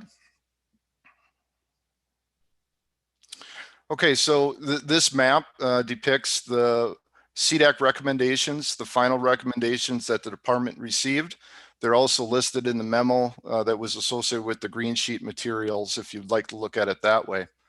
As intended, the department presents the CDAC recommendations. They're advisory to you, the Natural Resources Board. And then the department will provide, based on our review, any recommended changes that we have for your consideration to those CDAC recommendations. In summary of the CDAC recommendations, as you can see on the map here, most of the northern forest and central forest zones are recommending an increase in the deer herd size. The blue counties are maintain, and in a perfect world, I think that's where we want to land, is maintain. That means that we're satisfied with the herd size in those areas, and it's nice to see that a large majority of the state is in maintain.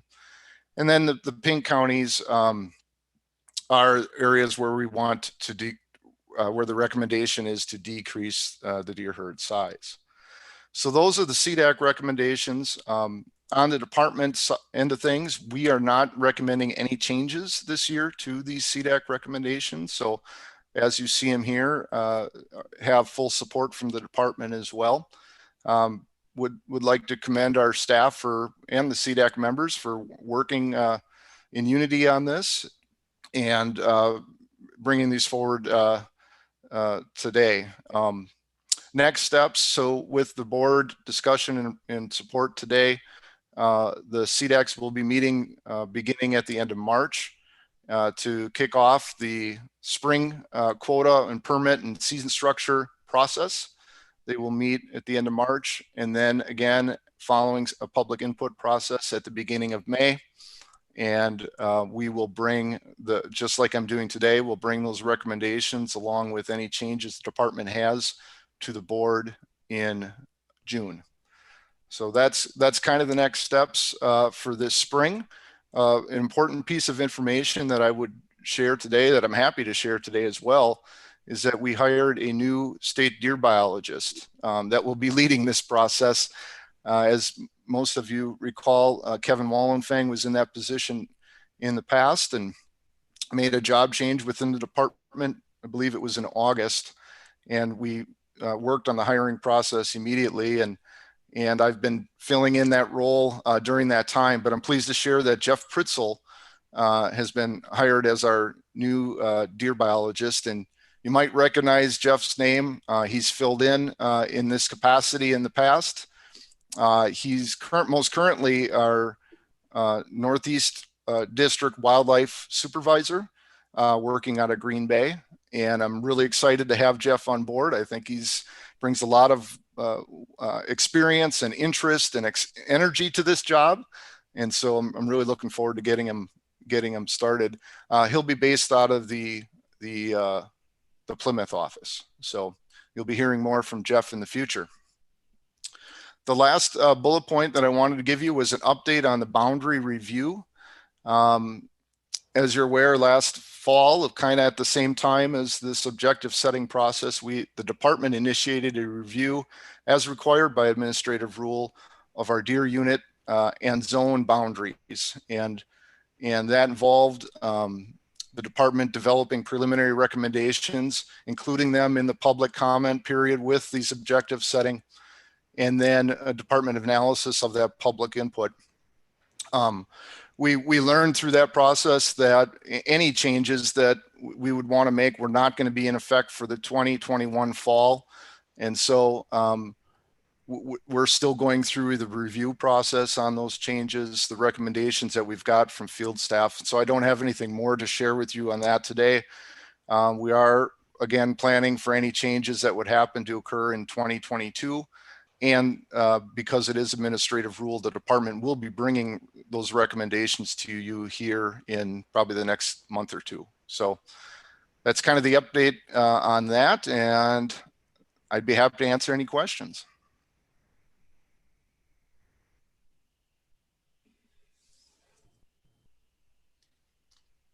Doc, you're muted. Doc, you're muted. Let's go to the two testimonies first, and we'll come back to Bob. Dave Tupa from Meg Harbor, representing himself. Yes, Dave, thank you. And I guess it's good afternoon now. Yep. We're at that point in the day. Thank you, members of the NR board, for allowing me the opportunity to give testimony today about the concerns regarding deer management goals and objectives set by our CDAC in Door County. I'm hoping the board members all had the opportunity to read my letter addressed to the NRB about the many challenges and concerns that deer hunters have in especially northern Door County surrounding deer management in our county. Door County is unique. It is geographically unique among all 72 counties, where greater than 50% of the land area is isolated as an island north of Sturgeon Bay. The area north of Sturgeon Bay is completely surrounded by water, and that makes it unique, and it adds unique challenges to the management of wildlife on that island. Our CDAC has, for the last three consecutive 3-year recommendations, has implemented the same recommendations. And hunters in the north have noticed, myself included, that a deer population is declining and has been declining rapidly in the north, and it's not recovering. There's obviously no lateral movement of deer across county lines. They'd have to cross Lake Michigan or Green Bay to get to Northern Door. This poses a good challenge for our CDAC, because Southern Door is, of course, connected to Kewaunee County, but also surrounded by water on 3 sides. So it makes for some interesting challenges, and to have the same management plan for that entire land area, it doesn't seem like it would fit very well. And as a scientist myself, I like to collect scientific data, and I'd like to see us be collecting data from harvest numbers in Northern Door versus Southern Door. I would support the NRB's recommendation today to revise the 3-year CDAC recommendation for Door County. I've had discussions with Jeff Pritzel at length for 2.5 hours on one day discussing this issue, and we both agree that this is a very challenging situation. And hunters in the north are at a point where they're frustrated. They're trying to engage in a tradition, a practice. I've lived and worked and hunted in Northern Door County for 30 years, and I've seen what has happened to the deer population up north. And other residents have seen the same thing, with the rapid decline and then sustained decline of deer in the northern part of the county. Let's wrap it up, Dave. If you Okay, could. so I would support the NRB's recommendation to revise the CDAC recommendation for our county. Thank you, Dave. Yep. Bill Bruns? Bill, nothing? Okay. All right, thank you, Dave. Kaz, go ahead. So I did have one question for you. The island portion of your county, is a significant amount of that public land? If you were to take all the public land in Door County and add it all up, 85% of the public land is in northern Door County. So only 15% of the public land is in southern Door. So, having a proposal where we would allow, for a zero quota on public land, it would be helpful for sure in northern Door County, because that's where most of the public land is. But most of the land north of Sturgeon Bay is privately owned. Okay, so one of the issues that has been brought up for a number of years with the CDACs has been that they can't issue a quota for the public land if they're giving free tags for private land. Well, that kind of defeats the whole purpose of having public land, private land tags when there's no limitation on how many tags you're issuing on that public land. So because this was a requirement, not by rule, but by department guidance, do you think it would have helped the situation if you could have done that for the last 5 years up in northern Door County? Yes, I believe that would have helped significantly, because I think what happened initially was when our CDAC advertised to the world that we were offering the most liberal tag giveaway in the state with 5 free tags per license. It advertised to everybody, hey, there must be an overabundance of deer in Door County. So if I live somewhere else, where am I going to go? I'm going to go to public land. So yes, if we would have had the opportunity to, manage those public lands differently, that would have helped significantly. Yeah. Okay, thanks, Dave. Okay, thank you, Dave. Tony Blatter Phillips, representing Wisconsin State Congress, Executive Director. Tony, you want to weigh in on this? Thank you again, Chairman Prane, Deputy Secretary Ames, and members of the board.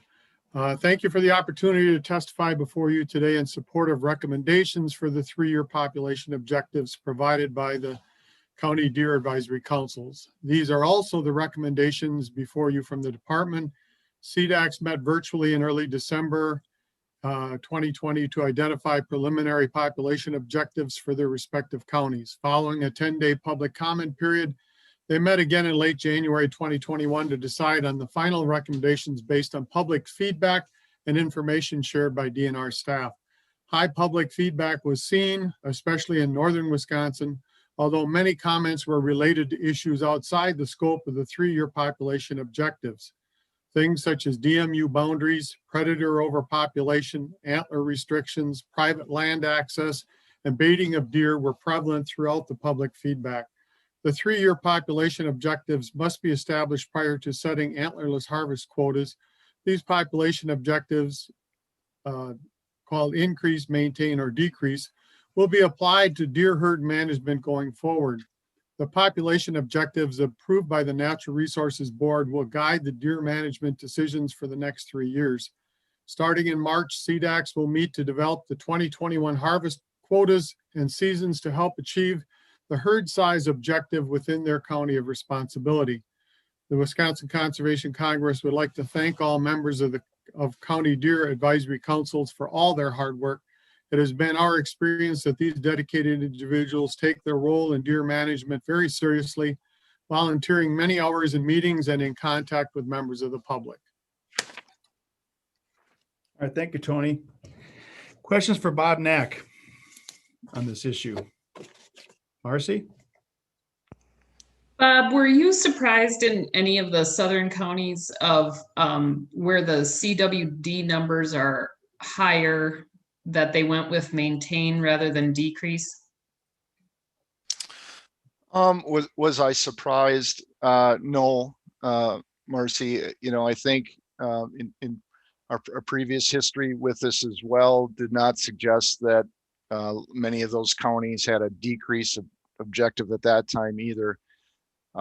We did have some discussion about counties that, you know, we're finding chronic wasting disease in low numbers, which is great, but that also have an increased objective. And we had some internal discussion about that. And I think our general feeling is to really focus our work on those areas around those positives, working closely with those landowners. That's the only way, you know, any management action that's going to happen on the ground is working with those landowners. And so our feeling was that it didn't necessarily make sense to decrease a countywide, have a countywide effect when we really want to focus in those areas around the new positives. And so that's kind of the approach we took with this, Marcy, was to really channel our efforts into that smaller local area around the new positives. Bob, I have a quick question for you. The CDEX is relatively new. I mean, it's becoming more so, but it's still kind of foreign to some of the hunters in the state, but it's becoming more and more hunters getting involved. I've just picked out Vilas, and you and I talked a little bit about this, and I just want you to have a respond on this. On Vilas, the second highest response rates in the survey from the public. 756 people responded to the maintain preliminary. And the response was 2-1 against that. They opposed that maintain, 2-1. And then they said, then the question was, well, if you don't want to maintain, what do you want? In that case, it was 444 increase it and 55 decrease it. So my question to you is twofold. I understand hunters are only one stakeholder at the table. I get that. But is this response in this, do hunters always want more deer? You find it to be the case that if I looked at all 72 counties that I would find that to be the case? Or is that unusual for the Northwoods where their public lands are really don't have a lot of deer? And that's why their frustration level demonstrates those numbers. And the last question I have is why would the council decide that, you know what, we're going to maintain no matter what those numbers are pretty persuasive in my book as a seat at the table, a stakeholder, it's just one of many. I'm just wondering, this tells me where are we going? Do the hunters have much say so anymore in the deer herd? Yeah, that's a good question, Dr. Preen. And I'll tackle your questions as I remember them. The first one was, do hunters always want more deer? And I wouldn't say always. Do a majority of hunters want more deer? Yes. Okay. There's landowners and land managers that are deer hunters as well and strive to, have manageable or even lower deer numbers. So I wouldn't, apply it universally across all deer hunters. But, a lot of deer hunters don't own private land, love to be out there and love seeing deer. And I don't think we can hold that against them. As far as the deer hunter input in the example with Vilas County, and some of the challenges that CDACs face, and we're hoping to address that this spring with summarizing our public input by stakeholder groups instead of kind of a universal, here's what everybody thinks. So I think we're going to make some strides there. But the CDAC members are charged to represent their stakeholder group, whether it's agriculture or forestry or tourism.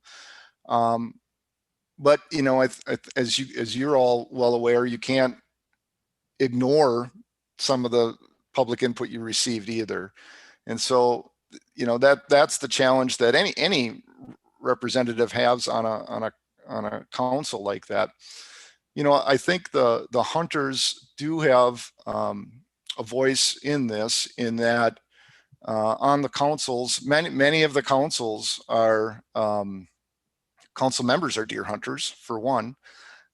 We have a deer hunting representative on the council, and then we have the Conservation Congress delegates as the chair and alternate chair that, in many cases look out for the best interests of hunters as well. So I'm feeling good about that, Dr. Preen, but as we all know, these decisions are not easy to make. Right. Anybody else? Questions for Bob? Question? Bill Smith, then Kaz. Bob, I'm reflecting on the written information we received from a couple individuals up in Bayfield County, Mr. Hacker and Mr. Wolkowski. And I don't want to get into the details of what they asked for, but I raised them as an example of people that were discouraged by the CDAC process. And I think it's very similar to the comments we just heard from Dave Tupa, where they're working in a county that really has a split identity, a very significant difference in habitat between one end of the county and the other, with high deer numbers in one place and very low deer numbers in another. And the CDAC's challenged by trying to hit the balance point on that. We heard a lot about that last year when we went through the CDAC harvest recommendations. And both of these concerns that have been raised strike me that they're of a similar situation where you've got a county that's challenged with managing a deer herd, and yet they've got a very strong split identity there in terms of habitat. You mentioned that the boundary recommendations are going to come to us in a couple of months. Is this a good place to direct some of these concerns about deer numbers and the individuals toward that boundary change? Are we open to consider changes on boundaries to enable different management within the same county? Yeah, sure. Good question, Bill. There's maybe some different trains of thought on deer management, and we made a change with the deer trustee report to go to a county-based system and then issuing public and private land tags. And the intent there was to simplify things for hunters. I think we recognize that deer are not evenly distributed on the landscape, and in many cases, private landowners are making harvest decisions on their properties, regardless of where the line is drawn. So for those reasons, we made that change, and we've been operating under those changes for 6 years now. What we're hearing from the folks up in Bayfield County, and what we've heard from Dave here today as well, is kind of a desire to maybe go back to managing by habitat types and deer densities within a county. And so kind of the way we used to do it prior to that deer trustee report. And I think that's going to be a fundamental decision that the department and the Natural Resources Board will need to wrestle with a little bit and consider is are we open to making splits, which is, I think once we do that, it sets the precedence, the door's open, and we're heading in that direction. And again, that's not the purpose of the discussion here today, but I think that's the discussion that's coming is, do we stick with what we have now in place or is it time to evaluate that and think about doing it, a little bit differently? So that's kind of some thoughts on that, Bill. I would presume Kaz is going to have something to say about it, but Kaz, do you want to comment or not? First, I'd like to address Marcy's concern about the CWD counties not being in decrease mode. Bob, do you know of any scientific research that shows reducing populations on a frequency-dependent disease will reduce the prevalence? There's, we've been at it for a long time here in Wisconsin, Kaz, and you're well aware of that. And, I can't say that we've obviously eliminated the disease, hopefully slowed the spread of it. There's a few isolated cases where CWD positive deer have come up. I think New York had one, Washburn County here in Wisconsin, I think 12 years ago, we had a positive, and that's the only one that we found. So there's a few situations like that where the disease doesn't appear to be firmly established, and we've been able to snuff it out. The approach to deer densities is as you mentioned, there's a couple different ideas of frequency dependence, where you target the deer that are sick. Unfortunately for us, they don't glow orange or anything like that, so it's sometimes difficult to tell which are sick because they look very healthy. And then there's also the management of the herd itself. And I think a combination of the two makes sense, right? Of course, we want to target deer that we know are likely to be sick in areas where we can hopefully predict that, there is a large number of sick deer there. However, in the absence of deer glowing orange, reducing their contact with other deer in the area to the best of our ability also makes sense. And so, deer are social animals. You watch them, they're licking and touching and, doing everything a lot. But reducing the amount of direct contact that they have through lower deer densities makes sense too. So I think it's probably a combination of both. Okay, then a second question, and I'm going to use Vilas County as an example, but I did notice several counties where the objective was different than the public input. And we can't look at those surveys as just hunters. Unfortunately, I think that was kind of the undercurrent there that, oh, well, the hunters spoke up on the surveys. No, everybody's entitled to those surveys, including those 52 people that for some reason wanted fewer deer in Vilas County.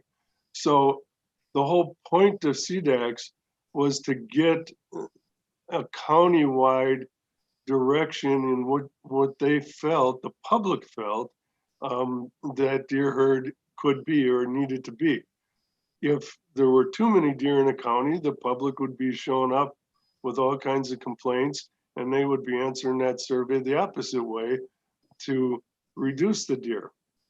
But my question is, you're not opposing any of those objectives. Do you look at the public surveys in part of your reason not to object to that result? Are we considering the public at all? Because that's the whole point of the CDACs in the first place. So I'm wondering if you on your end actually look at that and see if that CDAC's against the public comments. Yeah, Chaos, I do. As Doc, shared with his comments, he and I had a bit of an exchange on Vilas County. And so, our local staff that work with the CDACs, all up through our review process, we take into consideration the public input that's received, and we expect the CDACs to do that as well. And, the public input we receive it's not a vote, and it's not a scientific survey. It's intended to give the CDACs a feeling of what the local community is thinking. And to Dr. Preen's question, well, would you ever hear a deer hunter say that they don't want to increase the deer herd? I think that's some of the considerations that they take into account too. And, many of these CDAC members are connected within their local community. They live in their local communities and they represent those stakeholders. And so I think we need to be careful about passing judgment on them that they're not listening to the public if their recommendations don't strictly follow that public input that we received. I think there is probably a balancing act there, and I trust them and our local staff to know what that is. I do like to carry on it. For example, there may be a lot of restaurant owners, gas stations, taverns that want to see those deer on the landscape because you're not having deer on the landscape is impacting their livelihoods. And people aren't driving up there anymore because there's no deer to be seen. So you can't look at those surveys as just hunters. And that's what concerns me about that. And we should be looking at that public input when you're approving or disapproving. I think that it's the department's responsibility to also check and see, hey, that CDAC's going way against the public input, and there's no scientific reason for them not to listen to the public in that case.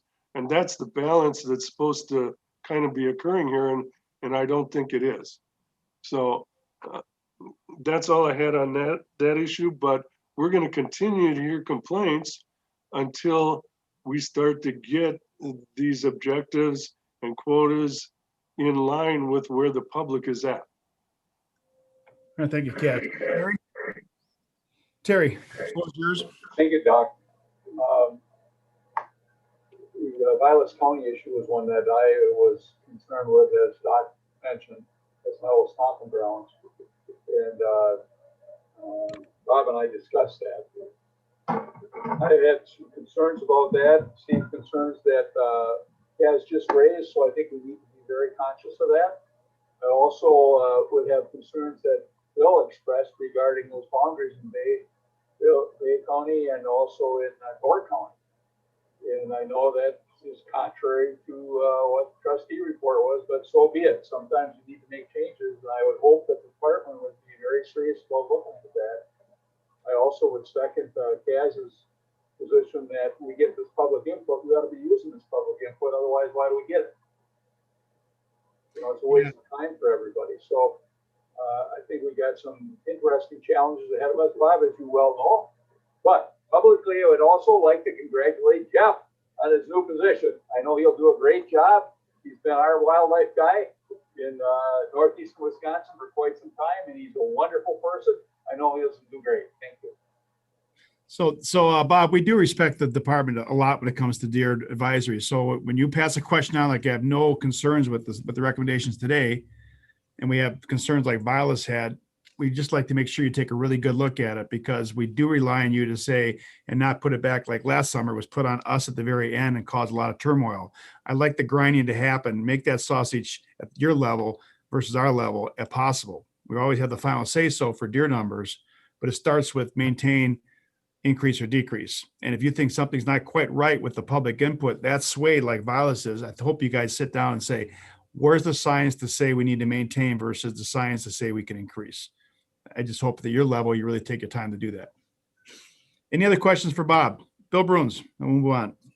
Just a quick comment. I don't even need a response.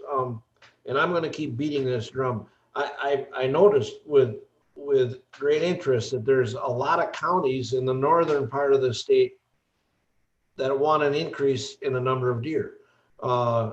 Seems like considerably different mindset than a year ago.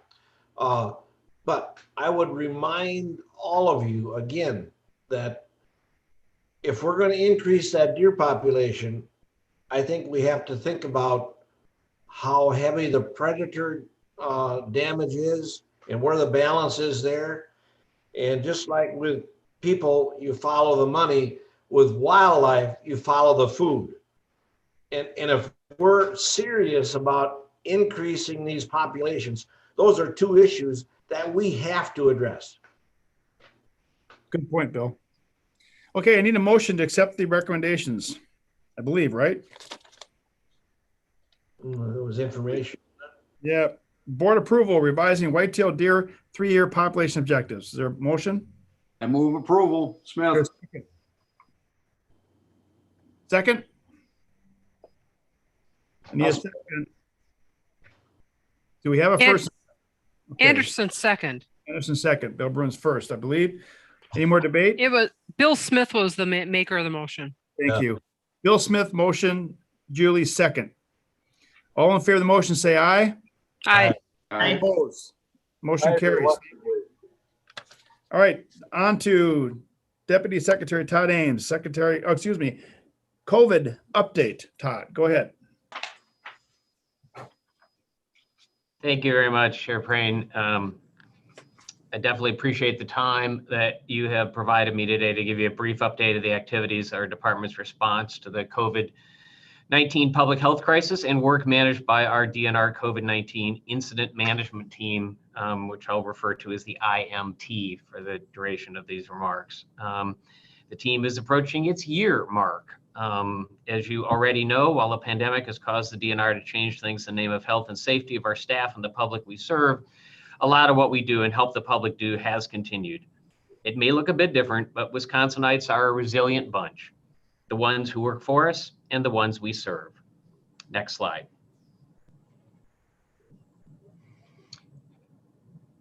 Our goal always is to help keep people safe as they enjoy outdoors during this pandemic.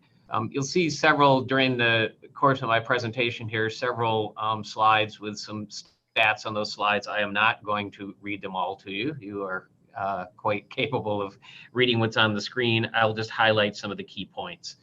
The sturgeon spearing season kicked off on February 13th. As it notes here, it was a very, very cold opening weekend. That may be one of the reasons why the numbers were a little lower than we thought they otherwise might be. But water clarity on Lake Winnebago generally maintained throughout the season, right around 12 feet on average. Spearers have been able to move out deeper in the lake this season while still having the ability to see the bottom. In Lake Winnebago, in terms of actual harvest numbers, as of the start of this week, that is the week of the 22nd, the 2021 harvest numbers on Lake Winnebago were at 1,202 fish, consisting of 199 juvenile females, 543 adult females, and 460 males. At the start of this week, this year's Lake Winnebago harvest is the highest since 2015. We do expect, with the spearing effort likely to decrease throughout this week, we anticipate the Lake Winnebago season to last the full 16 days. Including the upriver lakes harvest, 1,566 fish have been harvested so far in the system during this season.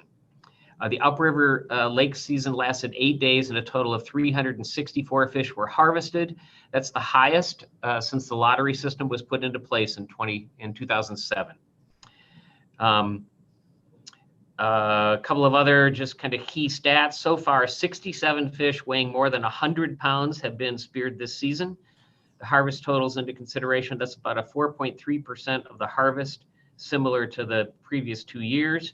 There have been a couple of incredibly big males harvested this year, two of which over 100 pounds, including the longest male speared on record at 73.1 inches. 4 fish have been speared so far, weighing over 150 pounds this season, including the biggest fish of the year, a 160-pound, 77-inch fish speared. So that's some of the keys on the sturgeon spearing. Next slide.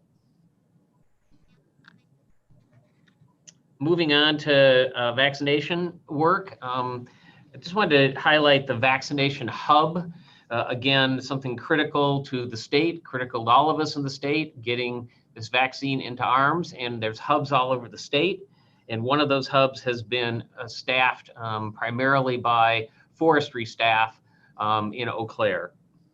A couple of key points here among the points you see on your screen. We've so far nearly 50,000 doses of vaccinations have been distributed. Most have been the Pfizer vaccine, but there's also been about 2,000 of the Moderna as well.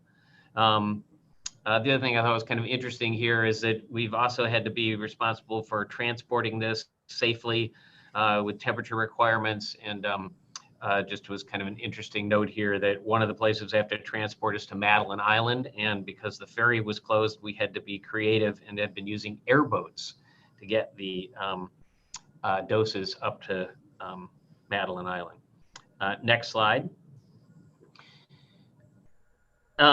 Spring forest fire training for fire departments. That is, we're moving into that season and having to do a lot of different kinds of training, again, because of COVID, instead of in-person training. So we touch on some of those things here. And one of the key points I'd note is there's over, so far, 300 virtual annual forest fire training refreshers have been scheduled or completed with nearly 6,000 attendees registered. Next slide.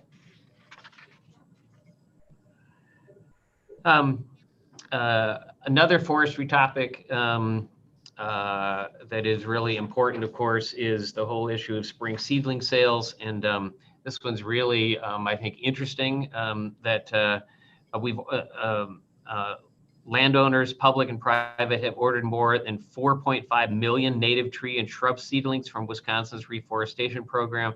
That's the most in more than 5 years. Next slide. One note that I just wanted to make a quick note of, because I just think it's just a reminder of how our staff continually step up, even when they're not on duty. These two staff were on vacation not on duty, but in Michigan, and saved a woman who fell 20 feet off a cliff into a river at Canyon Fall in Michigan. They pulled the woman from the river and stabilized her until emergency personnel arrived. They were just there to help. Next slide. Law enforcement. Again, similar safety protocols have been put into action for several law enforcement programs. Again, you see several of the things that have been done here. Various types of trainings have moved and are moving to various virtual trainings and seem to be going well. Next slide. Environmental management, again, wanted to highlight one particular individual in our environmental management area because it just is, again, I think an impressive story. We want to note Casey Lemensky of Waste and Materials Management Program, very proactive with gathering information about medical and infectious waste. She has been in contact with DHS on a regular basis. She's really been the go-to person for medical and infectious waste questions coming in relative to COVID. So have really been a big help, and not only within our department, but for the whole COVID effort. Next slide. Our waterways program similarly has been working, doing a lot of work via Zoom and other virtual methods. And I would want to call out Marshall Heller, an IT specialist in that division, that in addition to doing his regular workload, he helped out DWD, Department of Workforce Development, in their efforts to hire additional staff to process unemployment insurance claims. He has served on 103 interview panels for DWD in the last 3 months. Next slide. Some final thoughts, as you can see here, that I note, the staff never stopped or shirked their public service duties, even after near a full year of this. The work and dedication going on, really quite amazing. And you know, one of the things I wanted to mention, and I was going to note it earlier, but I'll note it now, that you heard from earlier from Steve Geis, our certification services section chief. He, in addition to his work with the department over the last year, he also does a lot of work with our labs and lab certification. And so he was detailed for a very long time to emergency management, and then also helping virtually to actually develop the protocols for the testing protocols when we were having to stand up testing for COVID. So again, just another example of the tremendous work that our staff has been doing. Finally, as we turn to the vaccines, just a final note that we are encouraging our employees as they become eligible to get the vaccine when it is their turn. However, it does remain the individual's decision. So we were providing links and updates to assist the employees to do their research and make their personal decisions. And so with that, Mr. Chair, I conclude that report. Thank you. Any questions for Deputy Secretary? Okay, on to retirements, Todd. Yes, we have 4 retirements I want to share with you. First is Mark Hyde, 39 years with forestry. Stephen Hoffman, 33 years with wildlife management. Bradley Johnson, 28 years with forestry. And Carla Conkle, 41 years with customer and outreach services. Is there a motion? Anderson move. Second. Has second? Second, yeah. Second. Any debate? First of all, thank you for the board to these retirees. All in favor, say aye.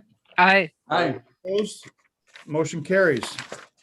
Todd, Access Secretary, Real Estate, nothing?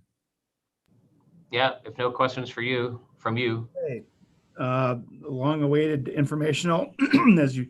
As the public knows, we've had a rocky road to the wolf hunt It's in day 3 of the hunt, and I believe you guys have an update for us and the public. Is this Yes, Keith? thank you, Mr. Keith, floor is yours. Thank you, Mr. Chair, board members, Deputy Secretary Ames. Thank you for your time today. I'm going to give you a couple quick updates on the fall hunt planning, and then on the Wolf Management Planning Committee and on harvest to date so far. So from a fall hunt planning standpoint, we're pulling together the Wolf Advisory Committee. The Wolf Advisory Committee will help develop quota recommendations. The application period, believe it or not, opens Monday. So people can get ready to start applying for wolf permits for this fall as of Monday. Population surveys end in April, and modeling should be ready by late April, after which we can begin the wolf quota discussion and consultation. And the Wolf Advisory Committee will be a big help in that. There'll be a lot of public input, a lot of consultation, and then finally, Natural Resource Board approval is scheduled for August. We'll have a drawing, the permits will go out, and the hunt will begin November 6th, 2021. And of course, there'll be almost, on-time monitoring of the registrations. Now, at the same time, but a separate process, we are recruiting for the Wolf Management Planning Committee, which we're sending out letters inviting people to apply. And that Wolf Management Planning Committee is being recruited to develop the next plan over the next year to 18 months. So that's where we're at with that. Finally, I really have to issue a huge shout out to wildlife and customer and outreach service staff and comm staff and everyone else who worked constantly to implement the wolf harvest season this past week. They really put together some outstanding effort. Currently, the last update I saw from phone-in register, or game reg, I'm sorry, was 162 wolves. So we exceeded the 119. We closed in 24 hours. We announced the 24-hour closure yesterday at 3 p.m. And we give that 24-hour window as required by the state statutes. And so the season in the final 3 zones, which are 1, 3, and 4, remains open until 3 p.m. 2, 5, and 6 closed at 10 a.m. this morning. And so that's where we are, Mr. Chair. I can take questions. Thank you. One of the questions that members have asked me to ask you is, right now, when we put up the quote out this year, Keith, the management plan calls for a goal of 350. That's what's been on. Mm-hmm. And I don't know if that was guiding your recommendation. Now you're going to have to come around pretty quickly, and with the new committees that are formed, come out with a quota recommendation. Are we using that 350 until the management plan's changed, or are we deciding that 350 is not the goal that we're trying to maintain, which is the current management plan? So the public has an idea, what are you striving to achieve with this next recommendation?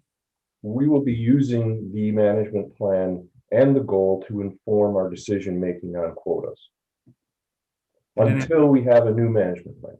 So we can assume that the quota recommendation is going to go after a goal of 350. Is that assumption wrong? I don't think that would be perfectly safe. That is when we're going to engage the Wolf Advisory Committee and our partners in choosing that direction and the impact to the population. Any other questions for Keith? Terry. Yeah, Keith, I believe we had asked you to provide us with who was going to be on the Wolf Advisory Committee and the schedule of meetings, etc., for this meeting. I don't think we've received that yet, have we? Did you say a schedule for the Wolf Advisory Committee? Correct. Yeah, we don't have that finalized yet, Terry. Right. We can share it. That in April?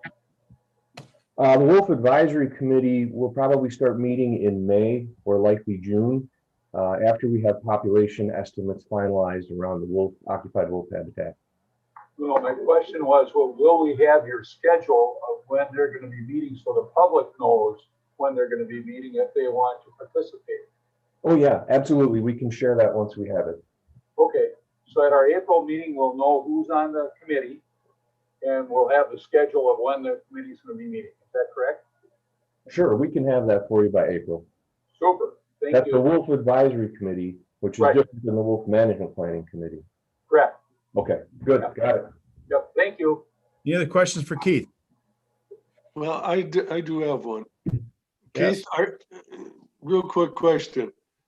Is that Wolf Advisory Committee that's gonna set the quota, aren't they bound to move that population towards the current goal that exists?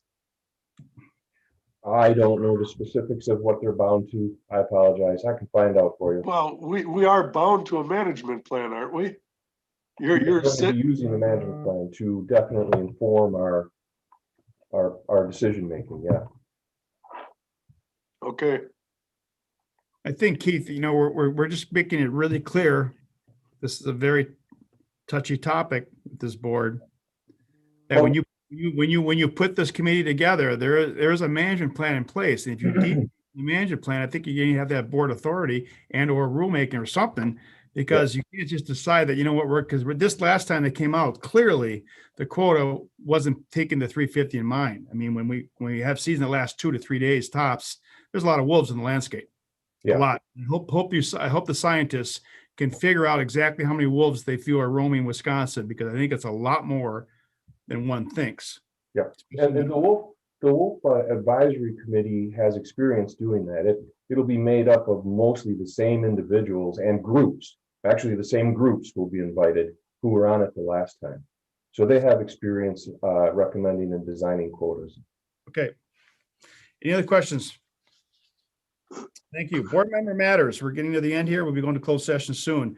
This is the time for board members to present spring hearing questions. So I'm gonna go around the table. If you have a question you want to bring forth, this is the time to do it. This we put on the hearings in March and April. Bill Bruns. None. None. Terry. You're muted, Terry. Terry, you're muted. You're muted.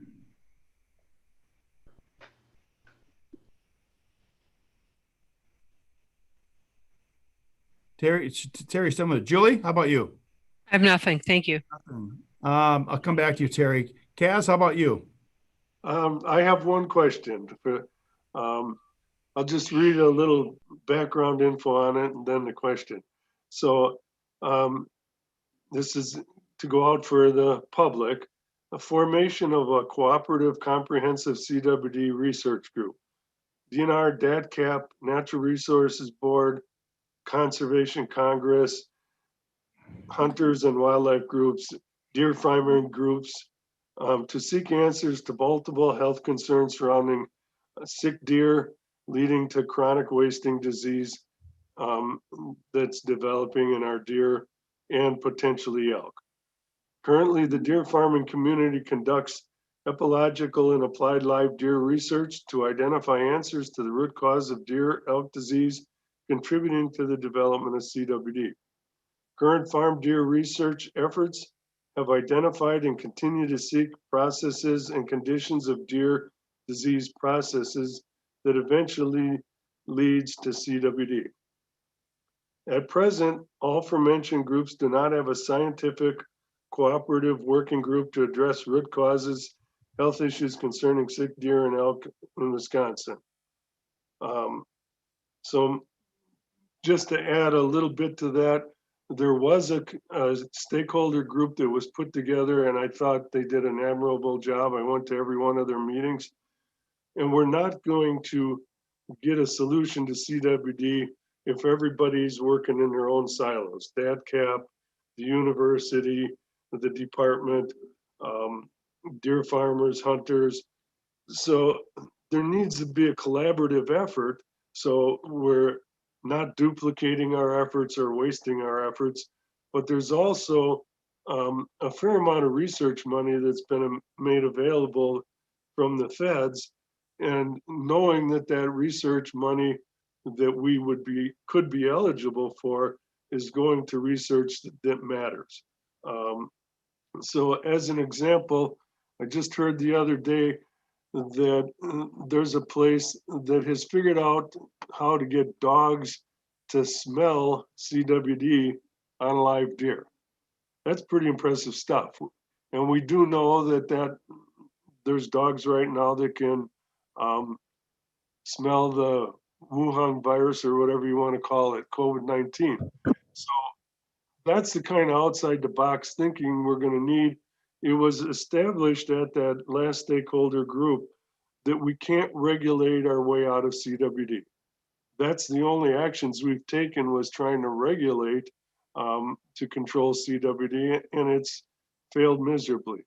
We might have had a little better shot if our scope statements would have gotten through on the regulation.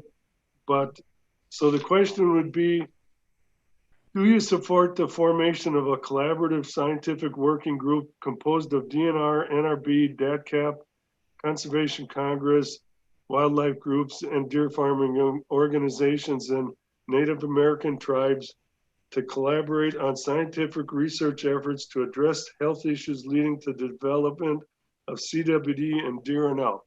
And I will have that in writing and have it submitted to Lori. All right, thank you. Bill Smith.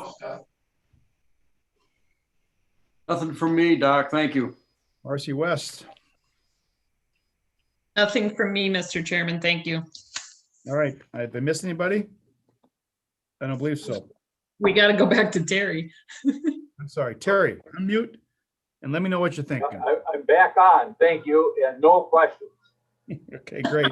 All right, I have no questions either for the Congress at this point in time. Last thing is board members matters. Anything that anybody wants to talk about or has a concern of, let's start on the left-hand side on the board table, which has been a year since we've been together. But let's go to Julie. Start with you. No, who was the left-hand side? Can't be trucked anymore. Julie Anderson, anything? It was Bill Bruins, actually. Yeah, Bill, you're first, the left-hand side. Bill Bruins, anything? Nope. Nope. Julie? Nothing, thank you. Terry? Oh, I already gave it to Keith. All right, you got it. You brought it up with Keith. Kaz? Nope, I'm good. Bill Smith? Good here, Doc. Marcy West, anything on your mind? One thing leading into spring, I really think our state parks and trails and recreation areas are going to be back at full throttle if this winter was any indication on trail use. So hopefully that side of the department is staffed up and ready to go. Right. Okay, I'll make a quick statement about the year of COVID. It was approximately a year ago that the nation was hit by this pandemic. It affected everything from our board meetings to the common person in the countryside. There's nobody on this globe that has not been affected. It's hit every country in the world, and how we've handled it as a nation. It's like Todd said, we are coming the other side. Does that mean we're going to get back together soon? It's up to the DOA. It's up to the governor. Until that time, I think I want to once again commend the IT staff that this has really at least made it our business possible. It's probably brought more people into the arena to watch us, to be transparent. It's gotten more people involved than I think a meeting in Madison. I still think face-to-face interaction and human interaction is what's really been hammered along with education. And I hopefully that, as we get vaccinated and we get herd immunity and we move forward, I don't think this is going to be magic going away anytime soon, but certainly the outlook is much brighter than it was March 1st of 2020. With that being said, we are going to go into closed session. Just so board members understand, you will leave this meeting completely. You'll go to your email, you'll rejoin the meeting that was given to you for the closed session. We'll then adjourn that meeting and we'll come back in and rejoin this meeting. So keep the link handy so we get everybody here. The public should realize that we are going to go to closed session. We'll take a 15-minute break and we'll reconvene at 1:15 in closed session. We will then reconvene after 1:30 or whenever we're done with closed session. There's no timeline. The board will conduct business as it needs to, but it will not be before 1:30 to reconvene back in open session to report out anything, but it will be when we are done. Unfortunately, the public has to be patient with that. Therefore, I request a motion second to convene into closed session under authority of statute 19.851G, Wisconsin statute, to confer with legal counsel regarding the litigation involving the rehabilitation of a wolf hunt in 2021, Hunter Nation Inc. versus the Wisconsin DNR et al. Civil number 2021-CV-31 Jefferson County. I would ask for Terry. Terry, so move. Is there a second? Second, Kaz. You need debate and go into closed session. If now, get a roll call vote, please. William Bruins, Yes. Julie Anderson, Yes. Terry Hilgenberg, Yes. Greg Kazmierski, Yes. Marcy West, Yes. William Smith, Yes. Dr. Frederick Prain. Answer is yes. We will then adjourn from this meeting.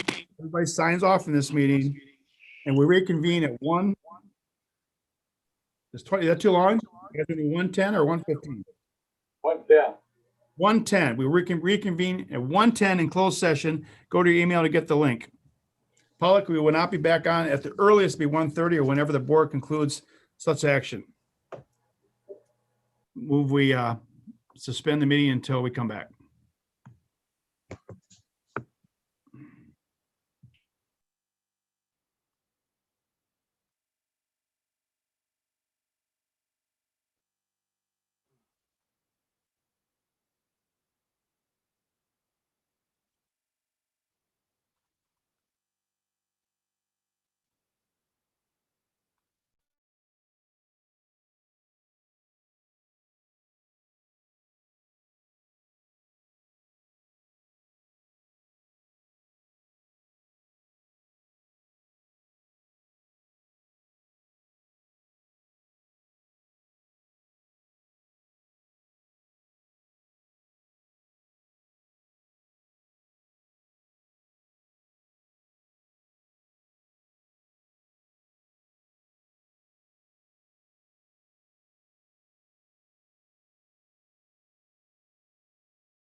Long time no see. Is Marcy on?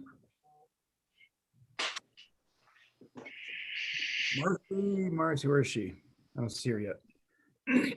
Bill, I'm impressed you made the switch that fast, Bill Bruins. I'm impressed. He's getting good at it. Yes, getting good at it. By the time we quit doing this, you're like, I got this down. Hey, I'm looking for an IT guy at work. Bill, if you're interested. I had to go Just find. this is Lori. Just a reminder, we're live. Yep. Okay. Oh. Waiting for Marcy.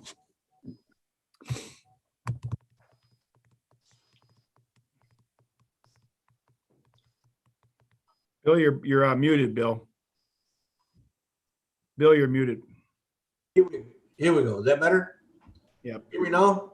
Can you hear me now? You see you guys, or what do you want to do? We have a quorum. We're just going to adjourn. Is everybody comfortable with doing that, or? Yep, let's go. All right, I'd like to report out. Thank you. We're going back to open session.